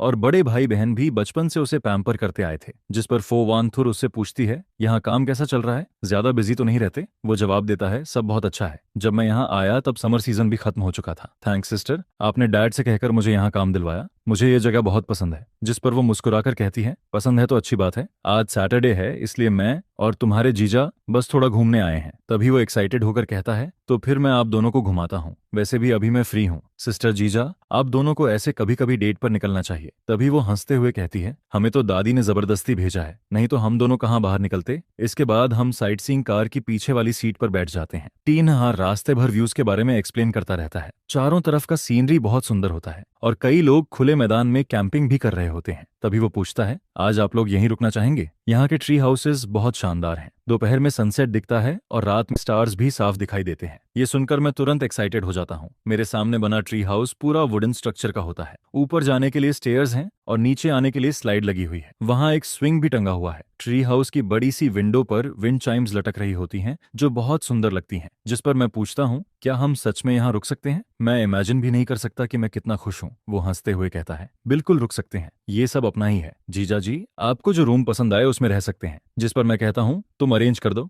आज हम यहीं रुकेंगे। इसके बाद वो बताता है कि यहाँ हर दिन लोग सफाई करने आते हैं। अभी मैं किसी को एक्स्ट्रा सामान प्रिपेयर करने के लिए बोल देता हूँ। ये कहकर वो मुझे आंख मारता है। उसका वो विंक देखकर ही समझ आ जाता है कि उसके दिमाग में जरूर कुछ चल रहा है। इसके बाद हम कुछ और जगह घूमते हैं, फिर रेस्टोरेंट जाकर खाना खाते हैं। तभी वो कहता है, सिस्टर जीजा, दोपहर में मेरी मीटिंग है इसलिए मैं आगे आपके साथ नहीं रह पाऊंगा। ट्री हाउस सब तैयार करवा दिया है, आप लोग पहले जाकर थोड़ा रेस्ट कर लीजिए, फिर बाद में घूमना। जिस पर फोवांथुर कहती है, ठीक है, तुम अपना काम देखो, हम दोनों खुद घूम लेंगे। फोवांथु मेरे पीछे चलते हुए हल्के से मुस्कुरा रही होती है। वो मुझे देखते हुए पुरानी यादों में खो जाती है। उसकी पूरी जिंदगी में अगर वो खाना, सोना और पढ़ाई नहीं कर रही होती तो या तो टैलेंट क्लासेस में जाने के रास्ते में होती या फिर कंपनी में काम कर रही होती। मैं हमेशा उन लोगों से जलता था जो अपने पेरेंट्स के साथ घूमने जाया करते थे और उन दोस्तों से भी जो स्कूल खत्म होने के बाद अपने फ्रेंड्स के साथ मूवी देखने या शॉपिंग करने चले जाते थे। मेरी यूथ में शायद कोई अच्छी मेमोरीज थी ही नहीं। बाद में जब मैं बड़ा हुआ तब डैड ने धीरे धीरे कंपनी की रिस्पॉन्सिबिलिटी मेरे हाथों में दे दी, जिस पर मुझे अपने कंधों पर और ज्यादा प्रेशर फील होने लगा। बस पिछले 2 सालों में ही मैंने अपने नीचे 2 कैपेबल असिस्टेंट्स तैयार किए, जिसके बाद कभी कभी खुद के लिए थोड़ा टाइम निकाल पाता हूँ और फैमिली के साथ ऐसे बाहर घूमने आ पाता हूँ। ये पहली बार है। तभी फोवांथुर आवाज लगाती है, जल्दी इधर आओ, डोर खोलो ना, अंदर जाकर देखना है, जल्दी करो। वानथुर तो निकलने से पहले ही की दे चुकी थी। पता नहीं ये वुमन पीछे क्या कर रही है, लेकिन सच कहूँ जब ये हंसती है ना तब बहुत खूबसूरत लगती है। जिस पर मैं कहता हूँ, जल्दी डोर खोलो। डोर खुलते ही सामने एक बड़ा सा सॉफ्ट बेड दिखाई देता है। मैं आगे बढ़कर देखता हूँ, वहाँ बेड पर 2 साफ पैजामे रखे होते हैं और उनके बगल में एक छोटा सा बॉक्स भी रखा होता है। ये जरूर उस शैतान फो तिन्हा की हरकत होगी। तभी समझ आता है कि वो बार बार मुझे आंख क्यों मार रहा था। असली मतलब तो ये था। सच में काफी थॉटफुल निकला वो। फोवांथुर की नजर भी उस बॉक्स पर पड़ जाती है। ऊपर से वो काम दिखने की कोशिश करती है लेकिन उसके हल्के लाल हुए चीक्स सब रिवील कर देते हैं। फिर वो कहती है, तुम पहले शॉवर ले लो, वैसे भी तुम रेस्ट करना चाहते थे ना। खाना खाने के बाद मुझे थोड़ी नींद आ रही है, ऊपर से सुबह भी जल्दी उठ गई थी, अब तो आंखें बंद होने लगी हैं। जिस पर मैं पैजामे लेकर बाथरूम में चला जाता हूँ। नहाकर बाहर आता हूँ तो देखता हूँ कि फोवांथुर सोफा पर बैठकर बुक पढ़ रही होती है। मैं पूछता हूँ, क्या तुम रेस्ट नहीं करोगी? जिस पर वो जवाब देती है, तुम पहले सो जाओ, मैं शॉवर लेकर आती हूँ। ये सुनकर मैं सीधे बेड पर लेट जाता हूँ। कुछ ही देर में मेरी आंख लग जाती है और मैं गहरी नींद में सो जाता हूँ। बाद में जब फोवांथुर शॉवर लेकर आती है तो वो भी मेरे बगल में लेट जाती है। तभी अचानक मैं नींद में पलटता हूँ और लगभग अपना हाथ उसके ऊपर रख देता हूँ, जिस पर वो हल्के से सांस छोड़ती है। फिर उठकर वापस सोफा पर जाकर का बुक पढ़ने लगती है। जब मेरी आंख खुलती है तब मैं खुद को बेड के दूसरी तरफ पाता हूँ। मैं तुरंत फोवांथु की तरफ देखता हूँ। तभी वो भी आंखें खोल देती हैं। जिस पर मैं पूछता हूँ, क्या मैं ज्यादा जगह घेर रहा था इसलिए तुम सो नहीं पाई? अगर चाहो तो मैं फोतिनहा से एक और रूम तैयार करने को कह दूं, जिस पर वो कामली जवाब देती है जरूरत नहीं है, ये हाई क्लास मैरिज है। अगर हस्बैंड वाइफ का रिश्ता स्टेबल दिखेगा तो दोनों फैमिलीज के बिजनेस के लिए अच्छा रहेगा, वरना बाहर लोग बातें बनाएंगे और कंपनी के शेयर्स पर भी असर पड़ सकता है, इसलिए बाहर कम से कम थोड़ा ध्यान रखना चाहिए। रात में मैं बेड पर लेटा हुआ आसमान देख रहा होता हूँ, फिर मैं कहता हूँ, वांथु, क्या तुम्हें पता है वो वाला कॉन्स्टलेशन बिग बियर है? आधी नींद में वो जवाब देती है, हाँ पता है। जिस पर मैं एक्साइटेड होकर कहता हूँ, तो मुझे दिखाओ ना। करीब 10 मिनट बाद रिजॉर्ट मैनेजर किसी को टेलीस्कोप लेकर भेज देता है। वो वांतु टेलीस्कोप एडजस्ट करके मुझे बुलाती है। मैं जैसे ही उसमें देखता हूँ मेरी आंखें चमक उठती हैं। ये तो अनबिलीवेबल है, इतना क्लियर दिख रहा है, बहुत सुंदर है। फिर वो मुझे ओरियन कॉन्स्टलेशन दिखाते हुए कहती है, वो 3 स्टार्स जो एक लाइन में हैं वही उसका बेल्ट है। जिस पर मैं धीरे से कहता हूँ, वांथु थैंक यू, आज मैंने सबसे खूबसूरत स्टारी स्काई देखा है, और सच कहूँ तुम भी बहुत खूबसूरत हो। अगले दिन फोतिनहा मुझे ब्रेकफास्ट के लिए बुलाने आता है। वो लगातार आंख मारते हुए पूछता है, तो कैसा रहा? कल रात मजा आया ना? जिस पर मैं मिल्क का सिप लेते हुए पूछता हूँ, किस बात का मजा? तभी वो ओल्ड लेडी की तरह आंखें झपकाते हुए कहता है, कल रात इतना रोमांटिक व्यू था, छोटा सा हाउस भी परफेक्ट था, तुम दोनों ने कुछ नहीं किया क्या? जो चीजें मैंने प्रिपेयर करवाई थी उनका इस्तेमाल हुआ या नहीं? जिस पर मैं कैजुअली जवाब देता हूँ, कल हम दोनों बहुत थक गए थे, शॉवर लेने के बाद सीधे सो गए। पूरा दिन रिसोर्ट में घूमने के बाद किस में ताकत बचती है, लेकिन असल में मैं बाथरूम में जाकर कोल्ड शॉवर ले रहा था।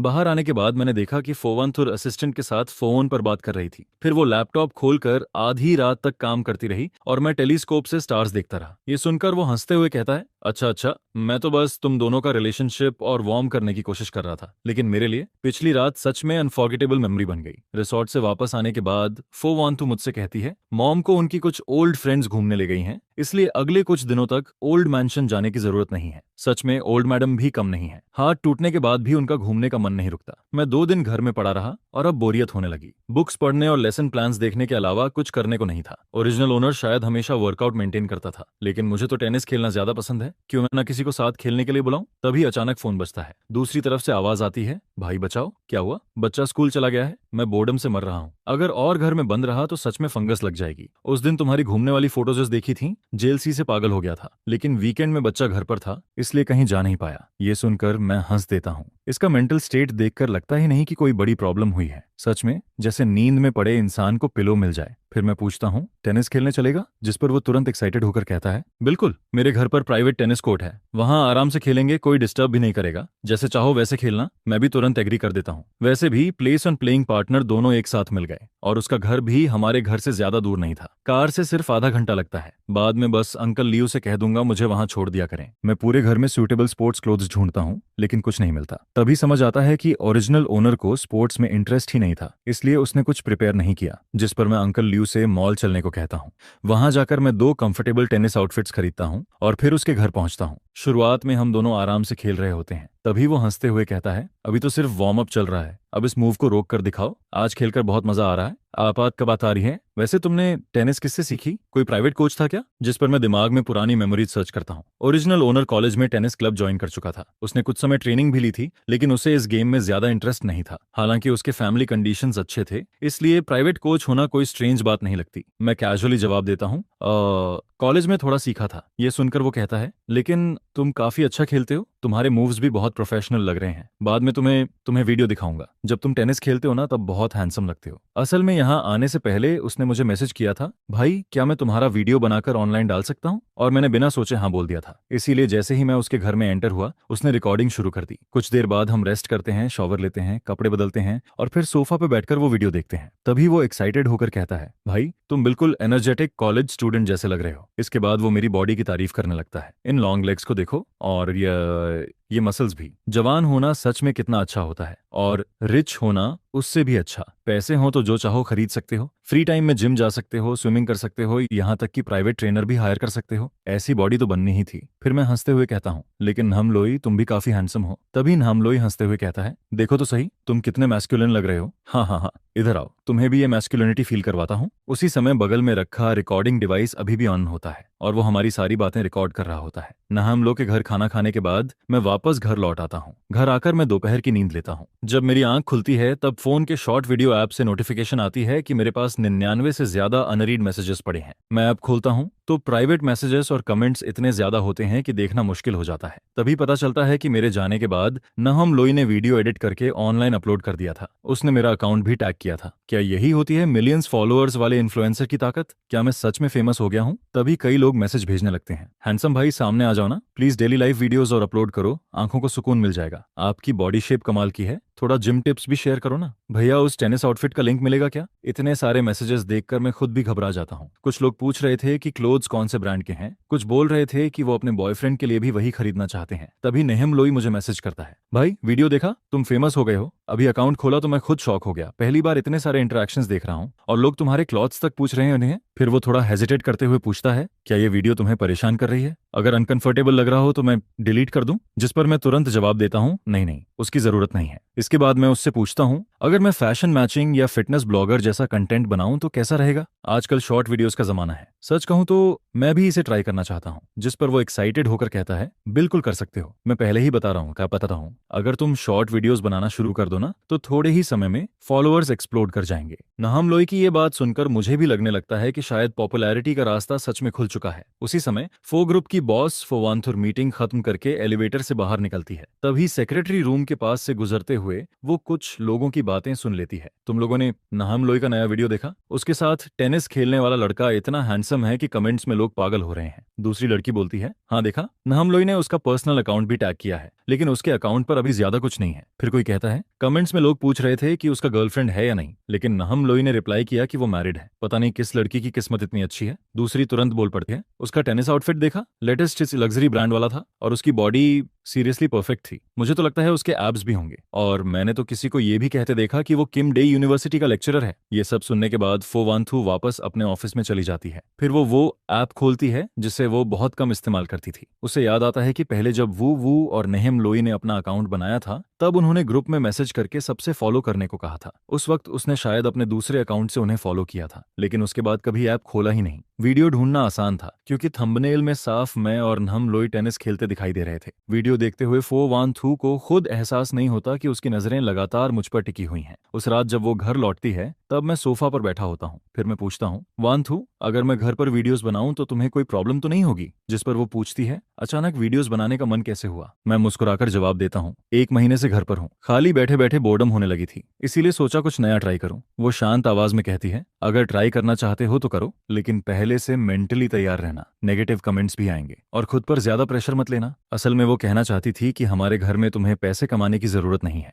लेकिन फिर शायद उसे लगा कि ऐसा कहना मेरी रिस्पेक्ट कम करना होगा। मैं समझ जाता हूँ कि वो मेरी चिंता कर रही है, इसलिए मैं हंसकर कहता हूँ, मुझे पता है, मैं इसे बस हॉबी की तरह देख रहा हूँ और इससे नई स्किल्स भी सीखने को मिलेंगी। मैं खुद पर प्रेशर नहीं डालूंगा, अभी तो मुझे इससे पैसे कमाने की भी जरूरत नहीं है, इसलिए मैं आराम से वीडियोस बना सकता हूँ। ज्यादा टाइम स्क्रिप्ट्स लिखने, कैमरा एंगल्स और एडिटिंग सीखने में लगा सकता हूँ, तभी तो अपने पसंद का कंटेंट बना पाऊंगा। फिर वो पूछती है, आज तुम नहम लोई के साथ घूमने गए थे? सच कहूं, मुझे थोड़ा सरप्राइज हुआ। जिस पर मैं पूछता हूँ, तुमने वीडियो देख लिया? तभी अचानक मेरे दिमाग में आता है, कहीं वो ये तो नहीं सोच रही कि मैं अटेंशन मिलने के बाद वीडियोस बनाना शुरू कर रहा हूँ। वो धीरे से जवाब देती है, आज ऑफिस में सब लोग उसी की बातें कर रहे थे, इसलिए क्यूरियोसिटी में देख लिया, लेकिन कमेंट्स पढ़ते वक्त मुझे थोड़ा अजीब लग रहा था। इतने सारे लोग तुम्हारे बारे में बातें कर रहे थे, पता नहीं क्यों दिल थोड़ा अनईजी हो गया। इसके बाद मैं उसे बताता हूँ, नहम लोई ने बच्चे को किंडरगार्टन छोड़ने के बाद मुझे कॉल किया था, वो घर में बोर हो रहा था, वैसे भी मैं टेनिस खेलना चाहता था, तो हम दोनों तुरंत रेडी हो गए। सच कहूं, उसके घर का टेनिस कोर्ट बहुत बड़ा है, हम दोनों ने पूरा सुबह खेला, बहुत मजा आया। फिर हम दोनों लिविंग रूम के सोफा पर जाकर बैठ जाते हैं। तभी वांतु पूछती है, तुम्हें टेनिस इतना पसंद है? मैं जवाब देता हूँ, हाँ, कॉलेज के समय से खेल रहा हूँ, सो खाता हूँ, मास्टर्स के दौरान ज्यादा टाइम नहीं मिला इसलिए छोड़ दिया था, अब थोड़ा फ्री हूँ तो फिर से शुरू करना चाहता हूँ। फिर मैं उससे पूछता हूँ, वांथू, तुम्हें टेनिस खेलना आता है? सुना है वो भी अच्छा खेलती है, कभी हम दोनों कपल्स साथ में खेल सकते हैं। जिस पर वो हल्का मुस्कुराकर कहती है, हाँ, मुझे थोड़ा बहुत आता है।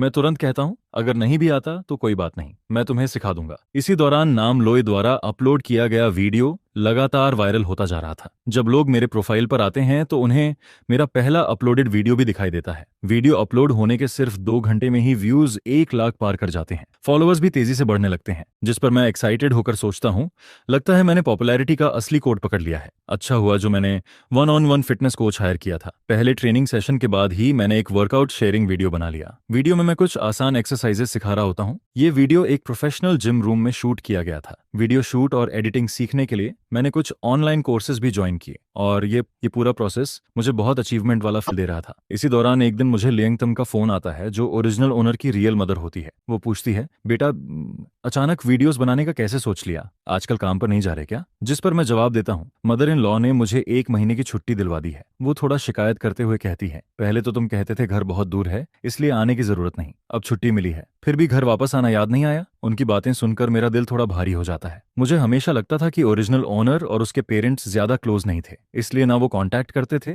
न मैं। लेकिन आज उनकी चिंता भरी आवाज सुनकर मेरे अंदर कुछ बदल जाता है। मैं फैसला करता हूँ कि मैं उनसे मिलने जरूर जाऊंगा। अब जब मैं इस दुनिया में आ ही चुका हूँ तो ओरिजिनल ओनर के पेरेंट्स को भी अपना फैमिली मानना चाहिए। जिस पर वो खुशी से कहती हैं, ठीक है ठीक है, टाइम मिले तो घर आकर कुछ दिन रुक जाना, मॉम तुम्हारे पसंद का खाना बनाएगी। मैं हल्का मुस्कुराकर जवाब देता हूँ, जी मॉम, मुझे पता है। वांतो के घर आने के बाद मैं उसे बता दूंगा। इसके बाद माँ की तरफ से कुछ दिल से निकली हुई बातें सुनने को मिलती हैं, जिस पर पता चलता है कि माँ अपने बेटे को कॉल करती है। वो उसे वीडियो बनाने से रोकना नहीं चाहती है, बस उन्हें डर लगता है कि कहीं वो इन सब नेगेटिव प्रेशर को अकेले हैंडल न करे। हमारे घर ने आज तक कभी जानबूझकर तुम्हारी आइडेंटिटी छुपाने की कोशिश नहीं की है। नेटिजन्स तो बस कुछ ही मिनटों में तुम्हारी सारी इन्फॉर्मेशन जड़ तक निकाल सकते हैं। जिस पर माँ पूछती है कि क्या तुमने इससे डील करने का कोई तरीका सोच लिया है? जिसके जवाब में वो कहता है कि उसे अच्छे से पता है कि उसे क्या करना है। ओरिजिनल ओनर वैसे भी बड़े लोगों की दुनिया का यंग मास्टर था। उसकी आइडेंटिटी में ऐसा कुछ भी नहीं है जिसे लेकर लोग ज्यादा डींग करें, और ना ही कोई स्कैंडल है जिस पर वो सोचता है कि आखिर डरने वाली बात ही क्या है। बल्कि उसने तो ओरिजिनल ओनर के ग्रैंड पेरेंट्स तक की इन्फॉर्मेशन भी खास तौर पर चेक की थी। पूरे फैमिली की 3 पीढ़ियां अच्छे कैरेक्टर वाली रही हैं, और अब के टाइम में तो ट्रैफिक ही किंग है। क्या पता इससे कंपनी को थोड़ा फायदा ही मिल जाए, शायद उसे एक्स्ट्रा डिविडेंड भी मिल जाए। इसके बाद उसके पास ओरिजिनल ओनर के रियल फादर का भी कॉल आता है, जिस पर वो कहते हैं, बेटा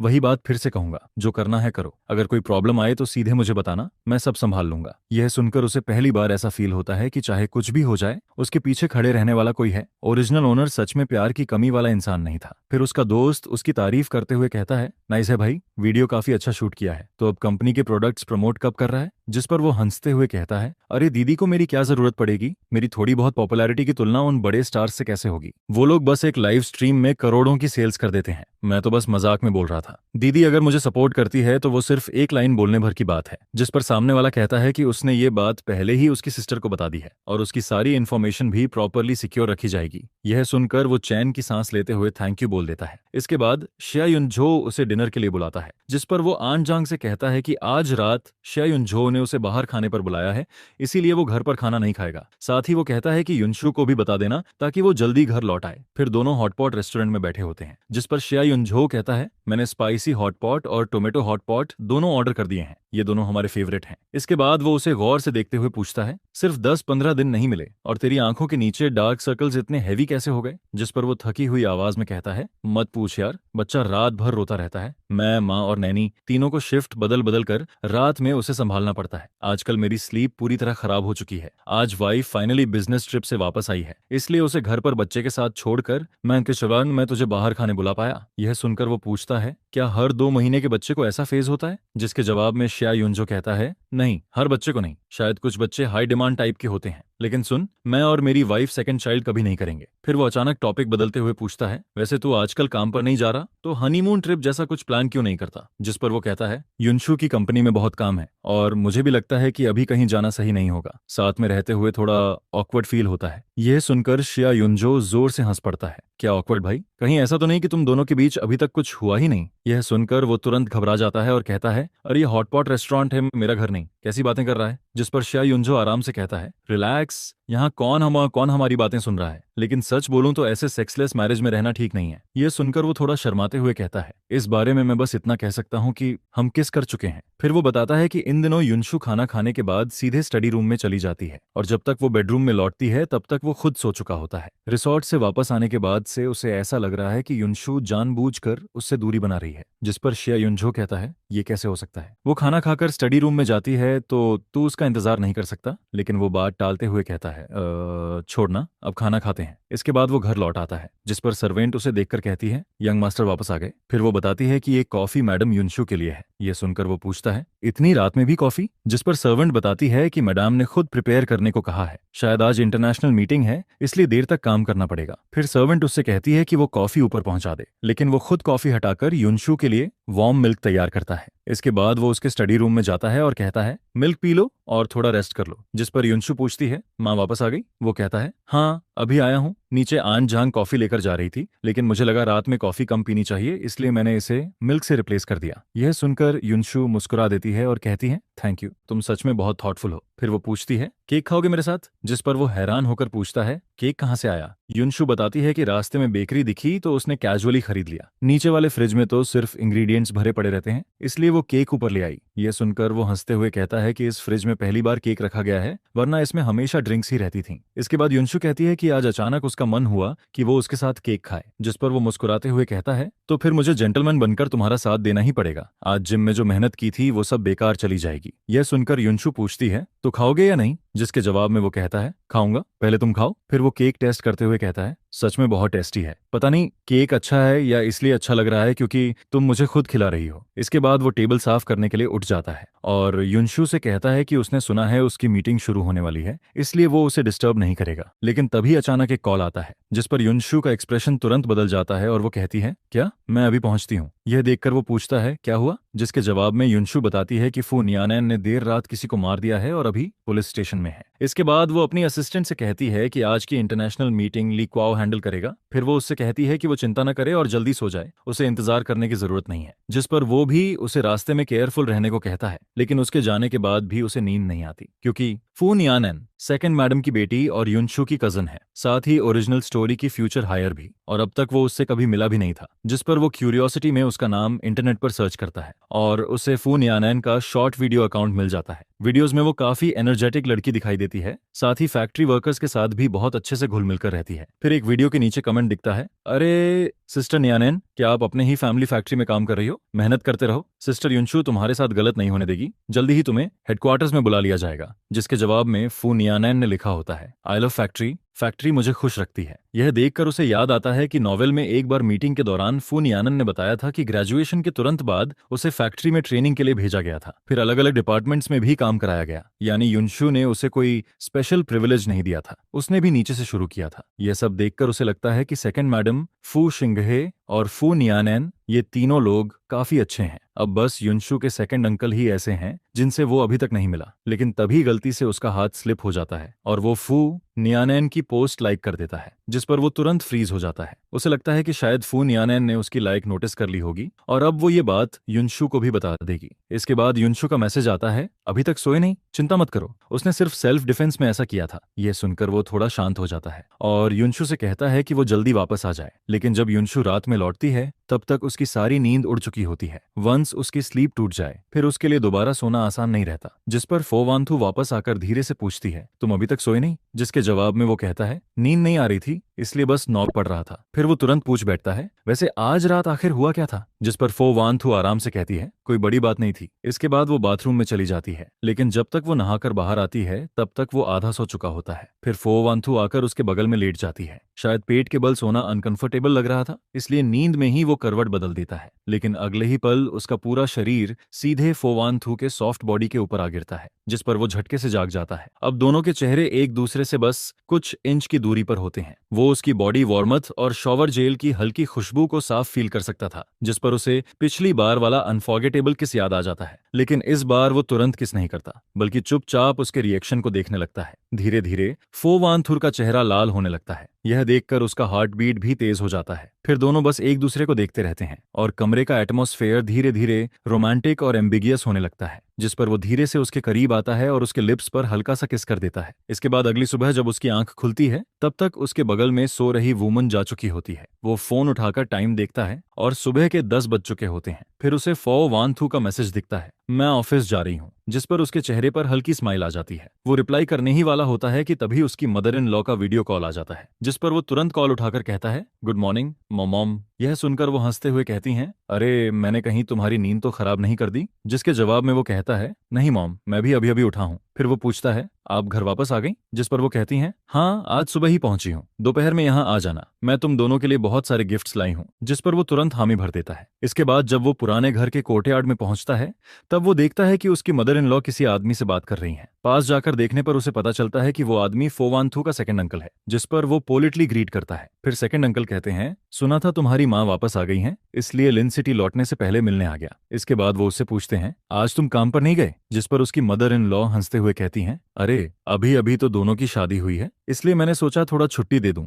हनीमून पर जाने का भी प्लान था, लेकिन मेरा हाथ टूट गया, इसलिए दोनों मेरे पास रुक गए। यह सुनकर सेकंड अंकल कहते हैं, वैसे भी छुट्टी ले ही रखी है तो घर पर आराम करना बुरा नहीं है, बाद में स्कूल वापस जाकर पढ़ाना शुरू करेगा तो काफी बिजी हो जाएगा। फिर वो अपने बेटे का जिक्र करते हुए कहते हैं, हमारे टीना हा का भी यही हाल है, काम शुरू करो तो फिर एंजॉय करने का टाइम ही नहीं मिलता, रोज इतना बिजी रहता है कि हालत खराब हो जाती है। इसके बाद वो जाने लगते हैं। जिस पर वो कहता है, सेकंड अंकल मैं आपको बाहर तक छोड़ देता हूँ। रास्ते में सेकंड अंकल उससे पूछते हैं, सुना है तुम ऑडिटिंग मेजर पढ़ाते हो? जिसके जवाब में वो कहता है, जी सही सुना आपने। जिस पर सेकंड अंकल कहते हैं, ये फील्ड काफी प्रॉमिसिंग है, तुमने कभी अकाउंटिंग फर्म्स ज्वाइन करने के बारे में नहीं सोचा? कुछ फर्म्स तो इतनी अच्छी हैं कि तुम आराम से चूज कर सकते हो। यह सुनकर वो हल्का मुस्कुरा देता है और कहता है, आप मजाक कर रहे हैं, मैं इतना कैपेबल कहाँ हूं, और वैसे भी अकाउंटिंग फर्म्स में बहुत वर्कलोड होता है, मैं थोड़ा स्टेबल और आराम वाला काम चाहता हूँ। हालांकि उसके मन में आता है कि पिछले लाइफ में उसका सबसे बड़ा सपना बिग फोर फर्म्स में जाना था, लेकिन वो इंटर्नशिप तक हासिल नहीं कर पाया था और उसे अच्छे से पता था कि उन बड़ी फर्म्स में कितना प्रेशर होता है। जिस पर वो आगे कहता है, मेरे लिए एक नॉर्मल लेक्चरर बनकर रहना ही काफी अच्छा है। यह सुनकर सेकंड अंकल बस हल्का सा सिर हिलाते हैं और कुछ नहीं कहते। फिर वो कार में बैठकर वहां से निकल जाते हैं, लेकिन उनके जाने के बाद भी वो उनकी बातों के बारे में सोचता रहता है। तभी ओल्ड मैडम उसका हाथ पकड़कर कहती हैं, आगे से अपने सेकंड अंकल से थोड़ा सावधान रहना। जिस पर वो आगे बताती हैं, उसका दिमाग बहुत चालाक है, सामने कुछ और पीछे कुछ और करता है, बहुत केयरफुल रहना। फिर वो पुराने दिनों की बातें बताने लगती हैं। जब मैं और तुम्हारे फादर बिजनेस शुरू कर रहे थे, तब ग्रैंडफादर ने हमें कुछ शुरुआती पैसे दिए थे, लेकिन फोकिन वी को लगा कि ग्रैंडफादर उसे इग्नोर कर रहे हैं, इसलिए उसने भी पैसे मांगे और हमारे जैसा बिजनेस शुरू किया। लेकिन बाद में जब हमारा बिजनेस सक्सेसफुल हो गया, तब वो जिद करने लगा कि ग्रैंडफादर ने सीक्रेटली हमें एक्स्ट्रा सपोर्ट दिया था, इसलिए वो कंपनी का आधा हिस्सा मांगने लगा। उस वक्त ग्रैंडफादर बहुत बीमार थे। तुम्हारे फादर नहीं चाहते थे कि फैमिली फाइट की वजह से वो चैन से आंखें भी बंद न कर पाएं, इसलिए उन्होंने कंपनी का आधा हिस्सा उसे दे दिया। लेकिन बाद में वो उस हिस्से को लेकर सीधे लिन सिटी चला गया और अलग कंपनी शुरू कर दी। हमेशा यही साबित करना चाहता था कि वो हमसे ज्यादा कैपेबल है, लेकिन इतने सालों बाद भी उसकी कंपनी में कोई खास प्रोग्रेस नहीं हुई। आज वो यहाँ सिर्फ इसलिए आया था ताकि मेरे थ्रू वानथू पर प्रेशर डाल सके और कुछ प्रोजेक्ट्स अपने लिए ले सके। यह सुनकर उसे भी समझ आ जाता है कि यह आदमी बाहर से काम दिखता है, लेकिन अंदर से काफी नैरो माइंडेड और कैलकुलेटिंग है। फिर ओल्ड मैडम आगे कहती हैं, पहले वो टीन हा को भी फो ग्रुप हेडक्वार्टर्स में भेजना चाहता था, लेकिन टीन हा खुद वहां काम नहीं करना चाहता था, इसलिए वानथू ने उसे टूरिज्म एरिया में काम दिलवा दिया। अभी उसकी बातों में भी हिडन कंप्लेन थी। वो इनडायरेक्टली ब्लेम कर रहा था कि वानथू ने उसके बेटे को हेडक्वार्टर्स में जगह नहीं दी। जब नयानैन ने ग्रेजुएशन के बाद फैक्ट्री से ट्रेनिंग शुरू की थी, तब भी वो लगातार कंप्लेन करता रहता था। उसका हिसाब किताब वाला नेचर तो इतना एनोइंग है कि मैं अब उसके बारे में बोलना भी नहीं चाहती। इसके बाद वो टॉपिक खत्म करते हुए कहती हैं, बस इतना याद रखना कि तुम्हें अंदर से समझदार रहना है। फिर वो अचानक खुश होकर कहती हैं, मेरी एक फ्रेंड का बेटा ऑक्शन हाउस में काम करता है, कल मैं एक ऑक्शन में गई थी और वहां से कुछ चीजें खरीदी हैं, चलो बॉक्स खोलकर देखो। जिस पर वो बॉक्स खोलता है, अंदर काफी एक्सपेंसिव कलेक्टिबल्स रखे होते हैं। फिर ओल्ड मैडम कहती हैं, इन्हें संभाल कर रखना, मौका मिले तो यूज करना, नहीं तो कलेक्शन बनाकर रख देना, ये सब काफी वैल्यूएबल है। यह देखकर उसे साफ समझ आ जाता है कि ओल्ड मैडम सच में उससे बहुत प्यार करती हैं। फिर वो प्यार से कहती हैं, मुझे पता है तुम अच्छे और समझदार बच्चे हो, लेकिन पूरे दिन मेरे साथ मत बैठे रहा करो, तुम्हारा जो काम है वो करो। जिस पर वो मुस्कुराकर कहता है, ठीक है मॉम, मैं चलता हूँ, आप अच्छे से रेस्ट कीजिए, कल फिर मिलने आऊंगा। इसके बाद वो ड्राइविंग प्रैक्टिस के लिए बाहर निकलता है, क्योंकि वो सोच रहा था कि आगे जाकर खुद कार चलाकर काम पर जाएगा। लेकिन घर से थोड़ी ही दूर पहुंचा होता है कि अचानक पीछे से कोई उसकी कार में टक्कर मार देता है। जिस पर वो गुस्से में बाहर निकलकर कहता है, तुम गाड़ी चलाना जानते भी हो या नहीं? लेकिन दूसरी कार से एक लड़की बाहर निकलती है और फ्लर्ट करते हुए कहती है, हेलो हैंडसम, वीचैट दे दो ना, हम प्राइवेट चैट में बात कर लेंगे, कार रिपेयर का जितना पैसा लगेगा मैं दे दूंगी। लेकिन वो उसकी बातों पर बिल्कुल ध्यान नहीं देता। वो सीधे जाकर कार चेक करता है और देखता है कि पीछे बम्पर दब गया है। जिस पर वो ठंडे चेहरे से कहता है, कोई प्राइवेट चैट नहीं होगा, मैं पुलिस को कॉल कर रहा हूँ। उसे साफ पता था कि ऐसे प्राइवेट सेटलमेंट बाद में और बड़ी प्रॉब्लम्स खड़ी कर सकते हैं। इसके बाद ट्रैफिक पुलिस जल्दी ही वहां पहुंच जाती है और दोनों को गाड़ियां साइड में लगाने के लिए कहती है ताकि मामला सेफली हैंडल हो सके। लेकिन तभी सामने एक ब्लैक कार आकर रुकती है और अगले ही पल फोवानथू जल्दी से बाहर निकलती है। जिस पर वो घबराकर पूछती है, अनथान तुम ठीक हो ना? जिसके जवाब में वो कहता है, मैं ठीक हूँ, गलती सामने वाली की थी, ट्रैफिक पुलिस सब हैंडल कर चुकी है। फिर वो हैरानी से पूछता है, लेकिन तुम यहाँ कैसे पहुंच गई? जिस पर फो वान थू कहती है, तिन्ह हाँ ने मुझे बताया, मुझे चिंता हो रही थी इसलिए खुद देखने चली आई। ये सुनकर वो मन ही मन सोचने लगता है कि फो तिन्ह हाँ का मुंह सच में बहुत फास्ट है। उसने तो बस कैजुअली उसे मैसेज में एक्सीडेंट का जिक्र किया था, लेकिन उसने तुरंत सारी बात फो वान थू को बता दी। जिस पर वो कहता है, कोई बड़ी बात नहीं हुई है, तुम्हें इतनी जल्दी भाग कर आने की जरूरत नहीं थी, मैं खुद हैंडल कर सकता था। जिस पर फो वान थू सीधे कहती है, तुम मेरी कार लेकर वापस जाओ, बाकी का मामला बटर जो हैंडल कर लेंगे। इसके बाद ट्रैफिक पुलिस दोनों को रिपोर्ट पेपर देकर मामला खत्म कर देती है। फिर वो नोटिस करता है कि फो वान थू का एक्सप्रेशन थोड़ा सीरियस है। जिस पर वो पूछता है, क्या हुआ? जिसके जवाब में वो कहती है, आगे से अंकल लियू ही तुम्हें पिक ऑन ड्रॉप करेंगे, तुम्हें खुद ड्राइव करते देख मुझे बिल्कुल भी पीस नहीं मिलता। यह सुनकर वो अंदर ही अंदर थोड़ा इमोशनल हो जाता है, क्योंकि उसे साफ महसूस होता है कि फो वान थुर सच में उसकी बहुत केयर करती है। फिर वो मन ही मन सोचता है कि उसकी ड्राइविंग स्किल वैसे भी खास नहीं है, अपनी छोटी सी जान की सेफ्टी के लिए शायद अब खुद ड्राइव न करना ही बेहतर रहेगा। जिस पर वो मुस्कुराकर कहता है, ठीक है, मुझे समझ आ गया। इसके बाद फिर एक वीकेंड आता है। पिछली बार माँ के कॉल के बाद उसने और फो वान थू ने साथ में हाईथुंग जाकर फैमिली से मिलने का प्लान बनाया था। दोनों ने काफी सारे एक्सपेंसिव गिफ्ट्स भी तैयार किए थे। सबसे पहले वो अपनी मैटरनल फैमिली के घर पहुंचते हैं, लेकिन कोर्टयार्ड में कदम रखते ही उन्हें एक लड़की की लाउड आवाज सुनाई देती है, प्लीज मेरा कार्ड अनलॉक कर दो ना, मुझे सच में अपनी गलती का एहसास हो गया है, आगे से ऐसा नहीं करूंगी। जिस पर उसे याद आता है कि ये कॉप किम निगियन है, ओरिजिनल ओनर की बायोलॉजिकल मदर और स्टेप फादर की बेटी। अभी वो 10th क्लास में पढ़ती है और उसका नेचर काफी रिबेलियस है। उसे याद आता है कि पहले इस लड़की ने उससे पैसे मांगे थे, उसने उसे 5000 युआन ट्रांसफर किए थे, लेकिन उसने उसे भी कम बता दिया। जिस पर उसने दोबारा पैसे भेजने से मना कर दिया था और कहा था कि जाकर अपने फादर से मांगो। अब वो सोचने लगता है कि इस बार आखिर उसने कौन सी ट्रबल क्रिएट कर दी है। तभी सर्वेंट अंदर आकर अनाउंस करता है, मास्टर और यंग मैडम आ गए हैं। यह सुनते ही उसके स्टेप फादर खुश होकर कहते हैं, अरे अंथान और वानथू आ गए। फिर वो कहते हैं, तुम्हारी माँ ब्यूटी ट्रीटमेंट के लिए बाहर गई है, मैं उसे अभी कॉल करके वापस बुलाता हूँ। लेकिन तभी किम नियन मुंह बनाते हुए कंप्लेन करती है, डैड आप कितने बायस्ड हैं, मैं वापस आती हूँ तो आपका चेहरा चिड़चिड़ा रहता है, लेकिन भाई आते ही आप फूल की तरह खिल जाते हो, जबकि रियल डॉटर तो मैं हूँ। जिस पर उसके स्टेप फादर बिना छुपाए कह देते हैं, हाँ मैं बायस्ड हूँ, अगर तुम अपने भाई जितनी समझदार होती तो मैं भी तुम्हारे साथ हंसकर बात करता। यह सुनकर किम नियन तुरंत फो वान थू के पास जाकर बोलती है, सिस्टर इन लॉ मेरी थोड़ी मदद कर दो ना। जिस पर फो वान थू पूछती है, कैसी मदद? फिर वो बड़ी मासूम शक्ल बनाकर कहती है, बस थोड़ा पॉकेट मनी रिचार्ज कर दो। ये सुनते ही फो वान थुर कैजुअली फोन उठाती है। अगले ही पल नोटिफिकेशन आता है, account credited with 1 lakh yuan. यह देखकर उसके स्टेपफादर शॉक हो जाते हैं, ये क्या है, किसने तुम्हें 1 लाख ट्रांसफर किए? जिस पर किम नियन खुशी से चिल्लाती है, सिस्टर इन लॉ ने दिए हैं। और अगले ही पल वो भागते हुए कहती है, dad brother sister in law school में काम है, मैं पहले जा रही हूँ। उसके जाते ही उसके स्टेपफादर सिर पकड़ लेते हैं और कहते हैं, पता नहीं इस बार फिर कौन सी प्रॉब्लम खड़ी की होगी, सुना है ये स्कूल में ग्रेड डायरेक्टर तक से बहस कर रही थी, इसकी क्लासमेट की माँ ने तुम्हारी मॉम को ये सब बताया। ये लड़की रोज बस ट्रबल क्रिएट करना ही जानती है, लगता है मंडे को फिर मुझे जाकर उसके ग्रेड डायरेक्टर से अपॉलॉजी मांगनी पड़ेगी। इसी दौरान उसकी मदर भी वापस आ जाती है और उसे देखकर वो एक पल के लिए रुक जाता है, क्योंकि उसकी माँ इतनी खूबसूरत लग रही थी कि कोई ये बिलीव ही नहीं कर सकता था कि उनकी उम्र 50 से ऊपर है। फिर वो प्यार से कहती हैं, मुझे लगा था तुम लोग थोड़ा लेट पहुंचोगे। जिस पर वो जवाब देता है, फ्लाइट आधा घंटा पहले लैंड हो गई थी इसीलिए जल्दी आ गए। इसके बाद उसकी माँ एक्साइटेड होकर कहती हैं, मैं तुम्हारे लिए कुछ चीजें लाई हूँ, चलो मेरे साथ देख कर आओ। वानथू तुम तब तक यहाँ उसके फादर के साथ बैठो। फिर वो उसे कमरे में ले जाकर फ्रेंच शॉपिंग बैग्स दिखाती हैं। ये सब मैंने पिछली फ्रांस ट्रिप में खरीदा था। जिस पर वो पोलाइटली थैंक यू कहता है। यह सुनकर उसकी माँ मुस्कुराने लगती हैं, तुम इतने बड़े हो गए हो लेकिन अभी भी बच्चे जैसे लगते हो, पहले तो तुम्हारे साथ कोई प्रॉब्लम होती थी तब भी तुम फैमिली को कुछ नहीं बताते थे,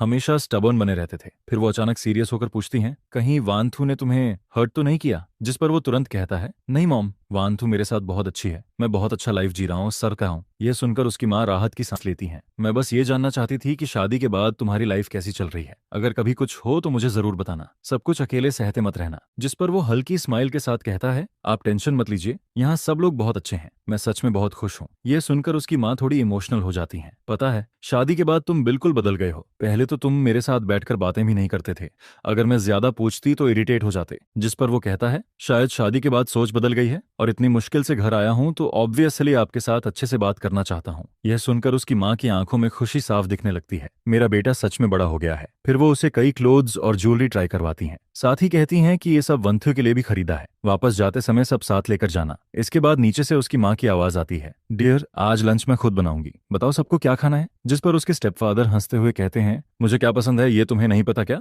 बच्चों से पूछो। फिर वो दोनों से पूछती हैं कि उन्हें क्या खाना है। तभी उसके स्टेपफादर तुरंत कहते हैं, धीरे चलो, अपनी वेस्ट का ध्यान रखो। जिस पर वो हंसते हुए कहती हैं, कोई बात नहीं, तुम हो ना। यह देखकर किम नियन तुरंत कंप्लेन करती है, बस करो आप लोग, इतना डॉग फूड देखकर ही मेरा पेट भर गया। जिस पर उसके स्टेप फादर हंसते हुए कहते हैं, तुम और तुम्हारा फ्यूचर हस्बैंड भी ऐसा कर सकते हो। यह सुनकर वो एक पल के लिए फ्रीज हो जाता है और बगल में बैठी फो वान थू की तरफ देखने लगता है। सरप्राइजिंगली फो वान थू भी उसी वक्त उसकी तरफ देख रही होती है, जिस पर दोनों के बीच का एटमॉस्फेयर थोड़ा ऑकवर्ड लेकिन स्वीट हो जाता है। फिर वो जल्दी से कहता है, मॉम मुझे स्वीट एंड्स और रिब्स और स्टीम्ड फिश खाना है। इसके बाद दोनों पेरेंट्स बातें करते हुए किचन में चले जाते हैं। फिर वो धीरे से फो वान थू से पूछता है, अभी तुम डैड से क्या बात कर रही थी। जिस पर वो कैजुअली कहती है, बस बिजनेस की बातें। लेकिन वो थोड़ा कंफ्यूज्ड होकर पूछता है, हमारी शादी तो सिर्फ वेन और फो फैमिलीज के इंटरेस्ट से जुड़ी है, कॉ फैमिली का बिजनेस से कोई कनेक्शन नहीं है। फिर दोनों के बीच किस बात की डिस्कशन हो रही थी। यह सुनकर फो वान थू थोड़ा सीरियस हो जाती है। डैड ने मुझे सावधान रहने को कहा है। कुछ समय पहले उन्होंने सेकंड अंकल को हाईतान में सीक्रेटली एक सप्लायर से मिलते देखा था। वो सप्लायर हमारे फो ग्रुप की कोर प्रोडक्शन लाइन हैंडल करता है। फिर वो धीमी आवाज में कहती है, ये बात किसी को मत बताना, इससे फो ग्रुप के स्टॉक्स तक अफेक्ट हो सकते हैं। जिस पर वो तुरंत कहता है, तुम चिंता मत करो, मैं किसी को कुछ नहीं बताऊंगा। इसके बाद वो कहता है, वैसे पिछली बार ओल्ड हाउस में मॉम ने भी मुझे सेकंड अंकल से सावधान रहने को कहा था। यह सुनकर फो वान थू कहती है, तुम टेंशन मत लो, मैं इस मैटर की सीक्रेटली इन्वेस्टिगेशन करवाऊंगी। लेकिन तभी उसे अचानक नॉवेल वाला कार एक्सीडेंट याद आ जाता है। जिस पर वो पूछता है, क्या तुम्हारे सेकंड अंकल बिजनेस के लिए इलीगल काम भी कर सकते हैं। यह सुनकर फो वान थू एक पल के लिए चुप हो जाती है। फिर धीरे से कहती है, तो तुमने भी नोटिस कर लिया। इसके बाद वो बताती है, डैड ने उन्हें हाईतान में कोर सप्लायर से सीक्रेटली मिलते देखा था। वो लोग हमारी सबसे इंपॉर्टेंट प्रोडक्शन चेन कंट्रोल करते हैं। और सिर्फ इतना ही नहीं,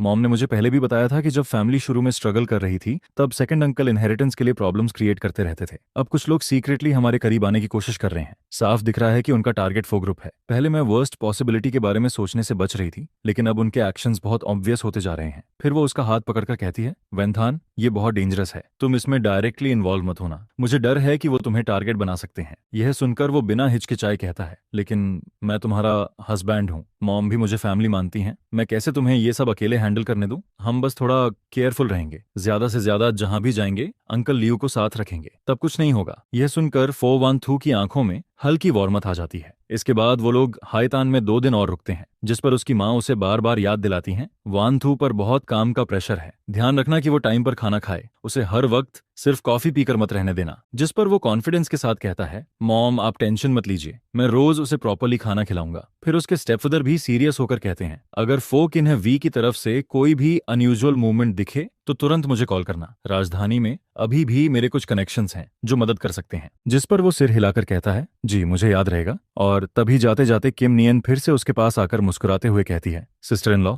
अगली बार वापस आओ तो फिर से मेरा बैलेंस रिचार्ज करना मत भूलना, मैं प्रॉमिस करती हूँ कि इस बार अच्छे से पढ़ाई करूंगी। जिस पर किम नियन तुरंत कहती है, अपनी बात याद रखना, अगर प्रॉमिस तोड़ा ना तो अगली बार पैसे नहीं मिलेंगे। जिसके जवाब में वो जल्दी से कहती है, पक्का प्रॉमिस, इस बार जरूर निभाऊंगी। इसके बाद फो वान थू नोटिस करती है कि वो थोड़ा चुप हो गया है। जिस पर वो पूछती है, क्या हुआ। जिसके जवाब में वो हल्की स्माइल के साथ कहता है, बस यही सोच रहा हूं कि घर की प्रॉब्लम्स की वजह से तुम्हारे पेरेंट्स को भी टेंशन लेनी पड़ रही है। ये सुनकर फो वान थू उसका हाथ पकड़ लेती है और कहती है, हम फैमिली हैं, इसमें तुम्हारा और मेरा क्या अलग, और वैसे भी मेरे पेरेंट्स तो मुझे छोड़कर तुम्हें ज्यादा प्यार करते हैं। जिस पर दोनों सामने देखते हैं, उसके पेरेंट्स खुशी खुशी बातें कर रहे होते हैं। यह देखकर फो वान थू हल्का हंस पड़ती है और कहती है, तुम्हारी स्वीट टॉकिंग स्किल काफी डेंजरस है। इसके बाद दोनों वापस हाईतान लौट आते हैं। जैसे ही वो ओल्ड मैंशन में एंटर करते हैं, उसकी माँ तुरंत खुशी से उसके पास आ जाती हैं। अंथन, आखिर तुम वापस आ गए, जल्दी आओ, मुझे देखने दो तुम पतले तो नहीं हो गए। फिर वो उसके चेहरे को ध्यान से देखते हुए कहती हैं, हाईथन में तुम ठीक से खाना नहीं खाते क्या, तुम्हारा कॉम्प्लेक्शन भी पहले से खराब लग रहा है। जिस पर वो हेल्पलेस होकर हंस देता है, मॉम मैं बिल्कुल भी पतला नहीं हुआ, रोज इतना खाता हूँ कि पेट भर जाता है, बल्कि वान थू ज्यादा बिजी रहती है, आपको उसकी ज्यादा चिंता करनी चाहिए। यह सुनकर उसकी माँ तुरंत फो वान थू की तरफ देखने लगती हैं, तुम भी खुद को इतना मत थकाया करो। फिर वो प्यार से कहती हैं, आज रात किचन में तुम दोनों की फेवरेट डिशेस बनवाऊंगी, अच्छे से न्यूट्रिशन लेना जरूरी है। जिस पर दोनों साथ में जवाब देते हैं, जी मॉम। लेकिन अगले ही पल उसकी माँ का चेहरा अचानक सीरियस हो जाता है। वो फुकी ने भी तुम दोनों को परेशान तो नहीं कर रहा। जिस पर वो कहता है, फिलहाल तो नहीं, लेकिन हमने उसके अकाउंट्स और मूवमेंट्स की इन्वेस्टिगेशन शुरू कर दी है। यह सुनते ही उसकी माँ गुस्से से कहती हैं, इस बार उसे पूरी तरह एक्सपोज करना पड़ेगा। पहले इनहेरिटेंस के टाइम पर मैंने बहुत सहा था, अब वो मेरे सन इन लॉ को हर्ट करने की कोशिश कर रहा है और मेरी बेटी और फो ग्रुप पर भी नजर डाल रहा है। क्या वो फैमिली के लोग सिर्फ डेकोरेशन बनकर रह गए हैं? जिस पर वो जल्दी से उन्हें काम करने की कोशिश करता है। मॉम, आप ज्यादा गुस्सा मत कीजिए, आपकी हेल्थ खराब हो जाएगी। लेकिन वो गहरी सांस लेते हुए कहती हैं, मैं गुस्सा नहीं हूँ, बस ये बात अंदर से बर्दाश्त नहीं हो रही। फिर वो दोनों की तरफ देखते हुए कहती हैं, तुम दोनों आराम से इन्वेस्टिगेशन करो, मैं यहाँ मेन हाउस में रहकर उस आदमी पर नजर रखूंगी, उसे कोई चाल चलने नहीं दूंगी। इसके बाद सिर्फ 3 दिन के अंदर ही फो वान थू की असिस्टेंट सारे एविडेंस कलेक्ट करके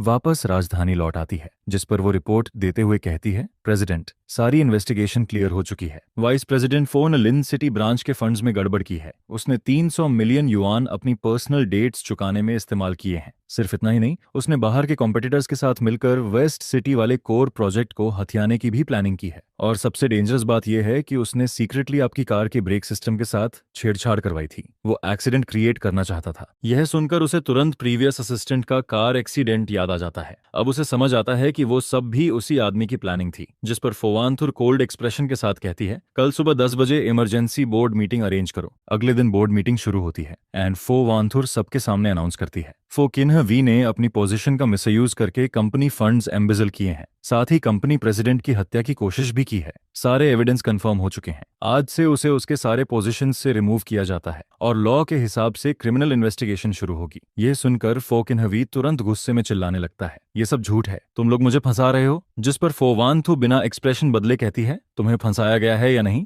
इसका जवाब जज देगा। इसके बाद यह खबर ओल्ड मैंशन तक पहुंच जाती है, जिस पर सेकंड मैडम गुस्से में चिल्लाती है, फोवानथु, तुम्हारी हिम्मत कैसे हुई मेरे हस्बैंड को अरेस्ट करवाने की? हमने तुम्हारे साथ कभी बुरा नहीं किया। लेकिन तभी ओल्ड मैडम गुस्से में टेबल पर हाथ मारती हैं। उसने मेरी बेटी और सन इन लॉ को नुकसान पहुंचाने की कोशिश की है। अगर तुमने और ड्रामा किया तो मैं तुम्हें भी इन्वेस्टिगेशन में घसीट दूंगी। इसके बाद पूरा मामला फाइनली सेटल हो जाता है। जिस पर फोवानथुर थकी हुई आवाज में उससे कहती है, अब आगे से कोई तुम्हें बली नहीं कर पाएगा। जिसके जवाब में वो मुस्कुराकर कहता है, ये सब तुम्हारी और मॉम की वजह से पॉसिबल हुआ है। फिर वो पूछता है, वैसे फोनिम का क्या होगा? जिस पर फोवंथु कहती है, उसने शुरू से आखिर तक कुछ गलत नहीं किया, बल्कि सीक्रेटली अपने फादर को रोकने की कोशिश करता रहा। वो एक समझदार बच्चा है, इसलिए मैं उसे फो ग्रुप के बेस लेवल डिपार्टमेंट से ट्रेनिंग शुरू करवाऊंगी। आगे वो अपनी एबिलिटी के दम पर आगे बढ़ेगा। यह सुनकर वो तुरंत कहता है, तुमने बिल्कुल सही डिसीजन लिया। इसके बाद वो फिर से यूनिवर्सिटी में क्लासेस लेना शुरू कर देता है, जिस पर उसके कॉलेग्स और स्टूडेंट्स उसे देखकर एक्साइटेड हो जाते हैं। एक कॉलेग शर्मिंदा होकर कहता है, प्रोफेसर वेन, पहले मैंने गलतफहमी में आपके बारे में काफी उल्टा सीधा बोला था, प्लीज उसे दिल पर मत लीजिए। जिस पर वो मुस्कुराकर कहता है, कोई बात नहीं, हम सब कोलेग्स हैं, पुरानी बातों को भूल जाओ। यह सुनकर सामने वाला तुरंत राहत की सांस लेता है। फिर स्टूडेंट्स भी उसके आसपास इकट्ठा हो जाते हैं। प्रोफेसर वेन, आपकी टीचिंग इतनी इजी टू अंडरस्टैंड होती है,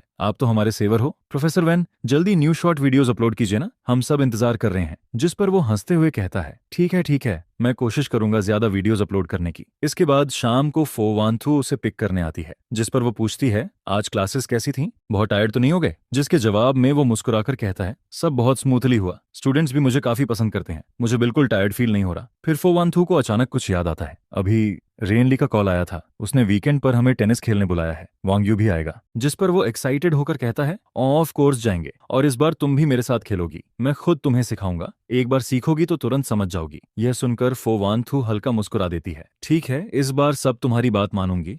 इसके बाद वीकेंड पर दोनों रेनलई के घर पहुंचते हैं, जिस पर वांग्यू उन्हें देखते ही कहता है, ब्रोदर इन लॉ, आखिर तुम दोनों आ ही गए। मैंने आपका टेनिस वाला वीडियो देखा था, व्यू बहुत हाई थे, आप सच में अच्छा खेलते हो। जिस पर वो हंसते हुए कहता है, बस फन के लिए खेलता हूँ, कोई प्रोफेशनल प्लेयर नहीं हूँ। फिर वांग्यू मजाक करते हुए कहता है, अब तो आप इंटरनेट सेलिब्रिटी टीचर बन चुके हो, अगली बार वीडियो शूट करो तो मुझे भी साथ लेना। जिस पर वो जवाब देता है, जब चाहो आ जाना, बस मेरे साथ प्रैक्टिस करने का टाइम निकालना पड़ेगा। इसके बाद एक रात दोनों ओल्ड मैंशन में डिनर कर रहे होते हैं। तभी अचानक ओल्ड मैडम चॉपस्टिक्स नीचे रख देती हैं, जिस पर वो सीरियस होकर कहती हैं, मुझे तुम दोनों से एक जरूरी बात करनी है। फिर वो सीधे अनथान की तरफ देखकर कहती हैं, तुम दोनों की शादी को आधे साल से ज्यादा हो गया है, रिलेशनशिप भी इतना अच्छा है, तो क्या अब मुझे जल्दी से ग्रैंड चाइल्ड गोद में लेने का मौका नहीं मिलेगा? मैं पूरे दिन घर में खाली रहती हूँ, बस बच्चों की देखभाल करना चाहती हूँ। यह सुनकर वो थोड़ा ऑकवर्ड होकर कहता है, मॉम, ये सब नेचुरली होने दीजिए। लेकिन ओल्ड मैडम तुरंत कहती हैं, नेचुरली क्या, मैं तो रोज इंतजार कर रही हूँ कि कब मुझे ग्रैंड चाइल्ड देखने को मिले, मैं खुद उन्हें हेल्दी और चबी बनाकर बड़ा करूंगी। यह सुनकर फोवानथुर शर्म से उसकी तरफ देखने लगती है और उसके दिमाग में फ्यूचर इमेजिनेशन चलने लगती है। फिर सीन बदलता है, जिस पर अचानक फोवानथु एक्साइटेड होकर उसके सामने रिपोर्ट लेकर आती है, अनथान देखो, मैं प्रेग्नेंट हूँ,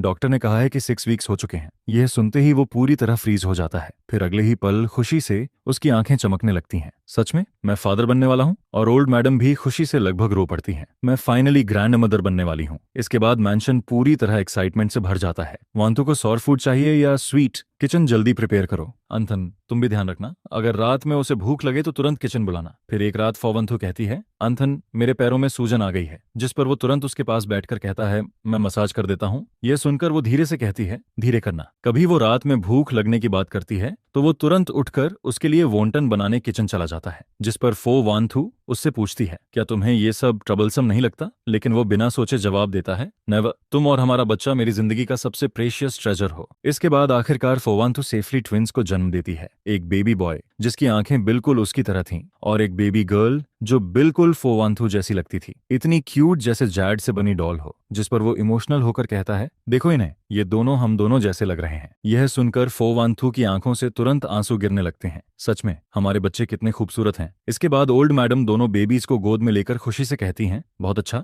आखिर हमारी फैमिली की नेक्स्ट जनरेशन आ गई। फिर पूरा फो फैमिली मैंशन सेलिब्रेशन में बिजी हो जाता है। उसी दिन ग्रैंड बैंक्वेट ऑर्गेनाइज किया जाता है, जिस पर गेस्ट्स बच्चों को देखकर कहते हैं, ये बेबीज कितने क्यूट हैं, हमें 2 दिन के लिए घर ले जाने दो ना। यह सुनकर बाकी लोग हंसने लगते हैं। फिर वो धीरे से फो वांथु का हाथ पकड़ता है और दोनों सामने चल रही वार्म और लाइवली फैमिली गैदरिंग को देखते रहते हैं। जिस पर फो वांथु धीरे से कहती है, अनथान, थैंक यू, तुमने मुझे इतना कंप्लीट फैमिली दिया। लेकिन वो उसकी तरफ देखकर मुस्कुरा देता है। वांथु, थैंक यू तो मुझे कहना चाहिए।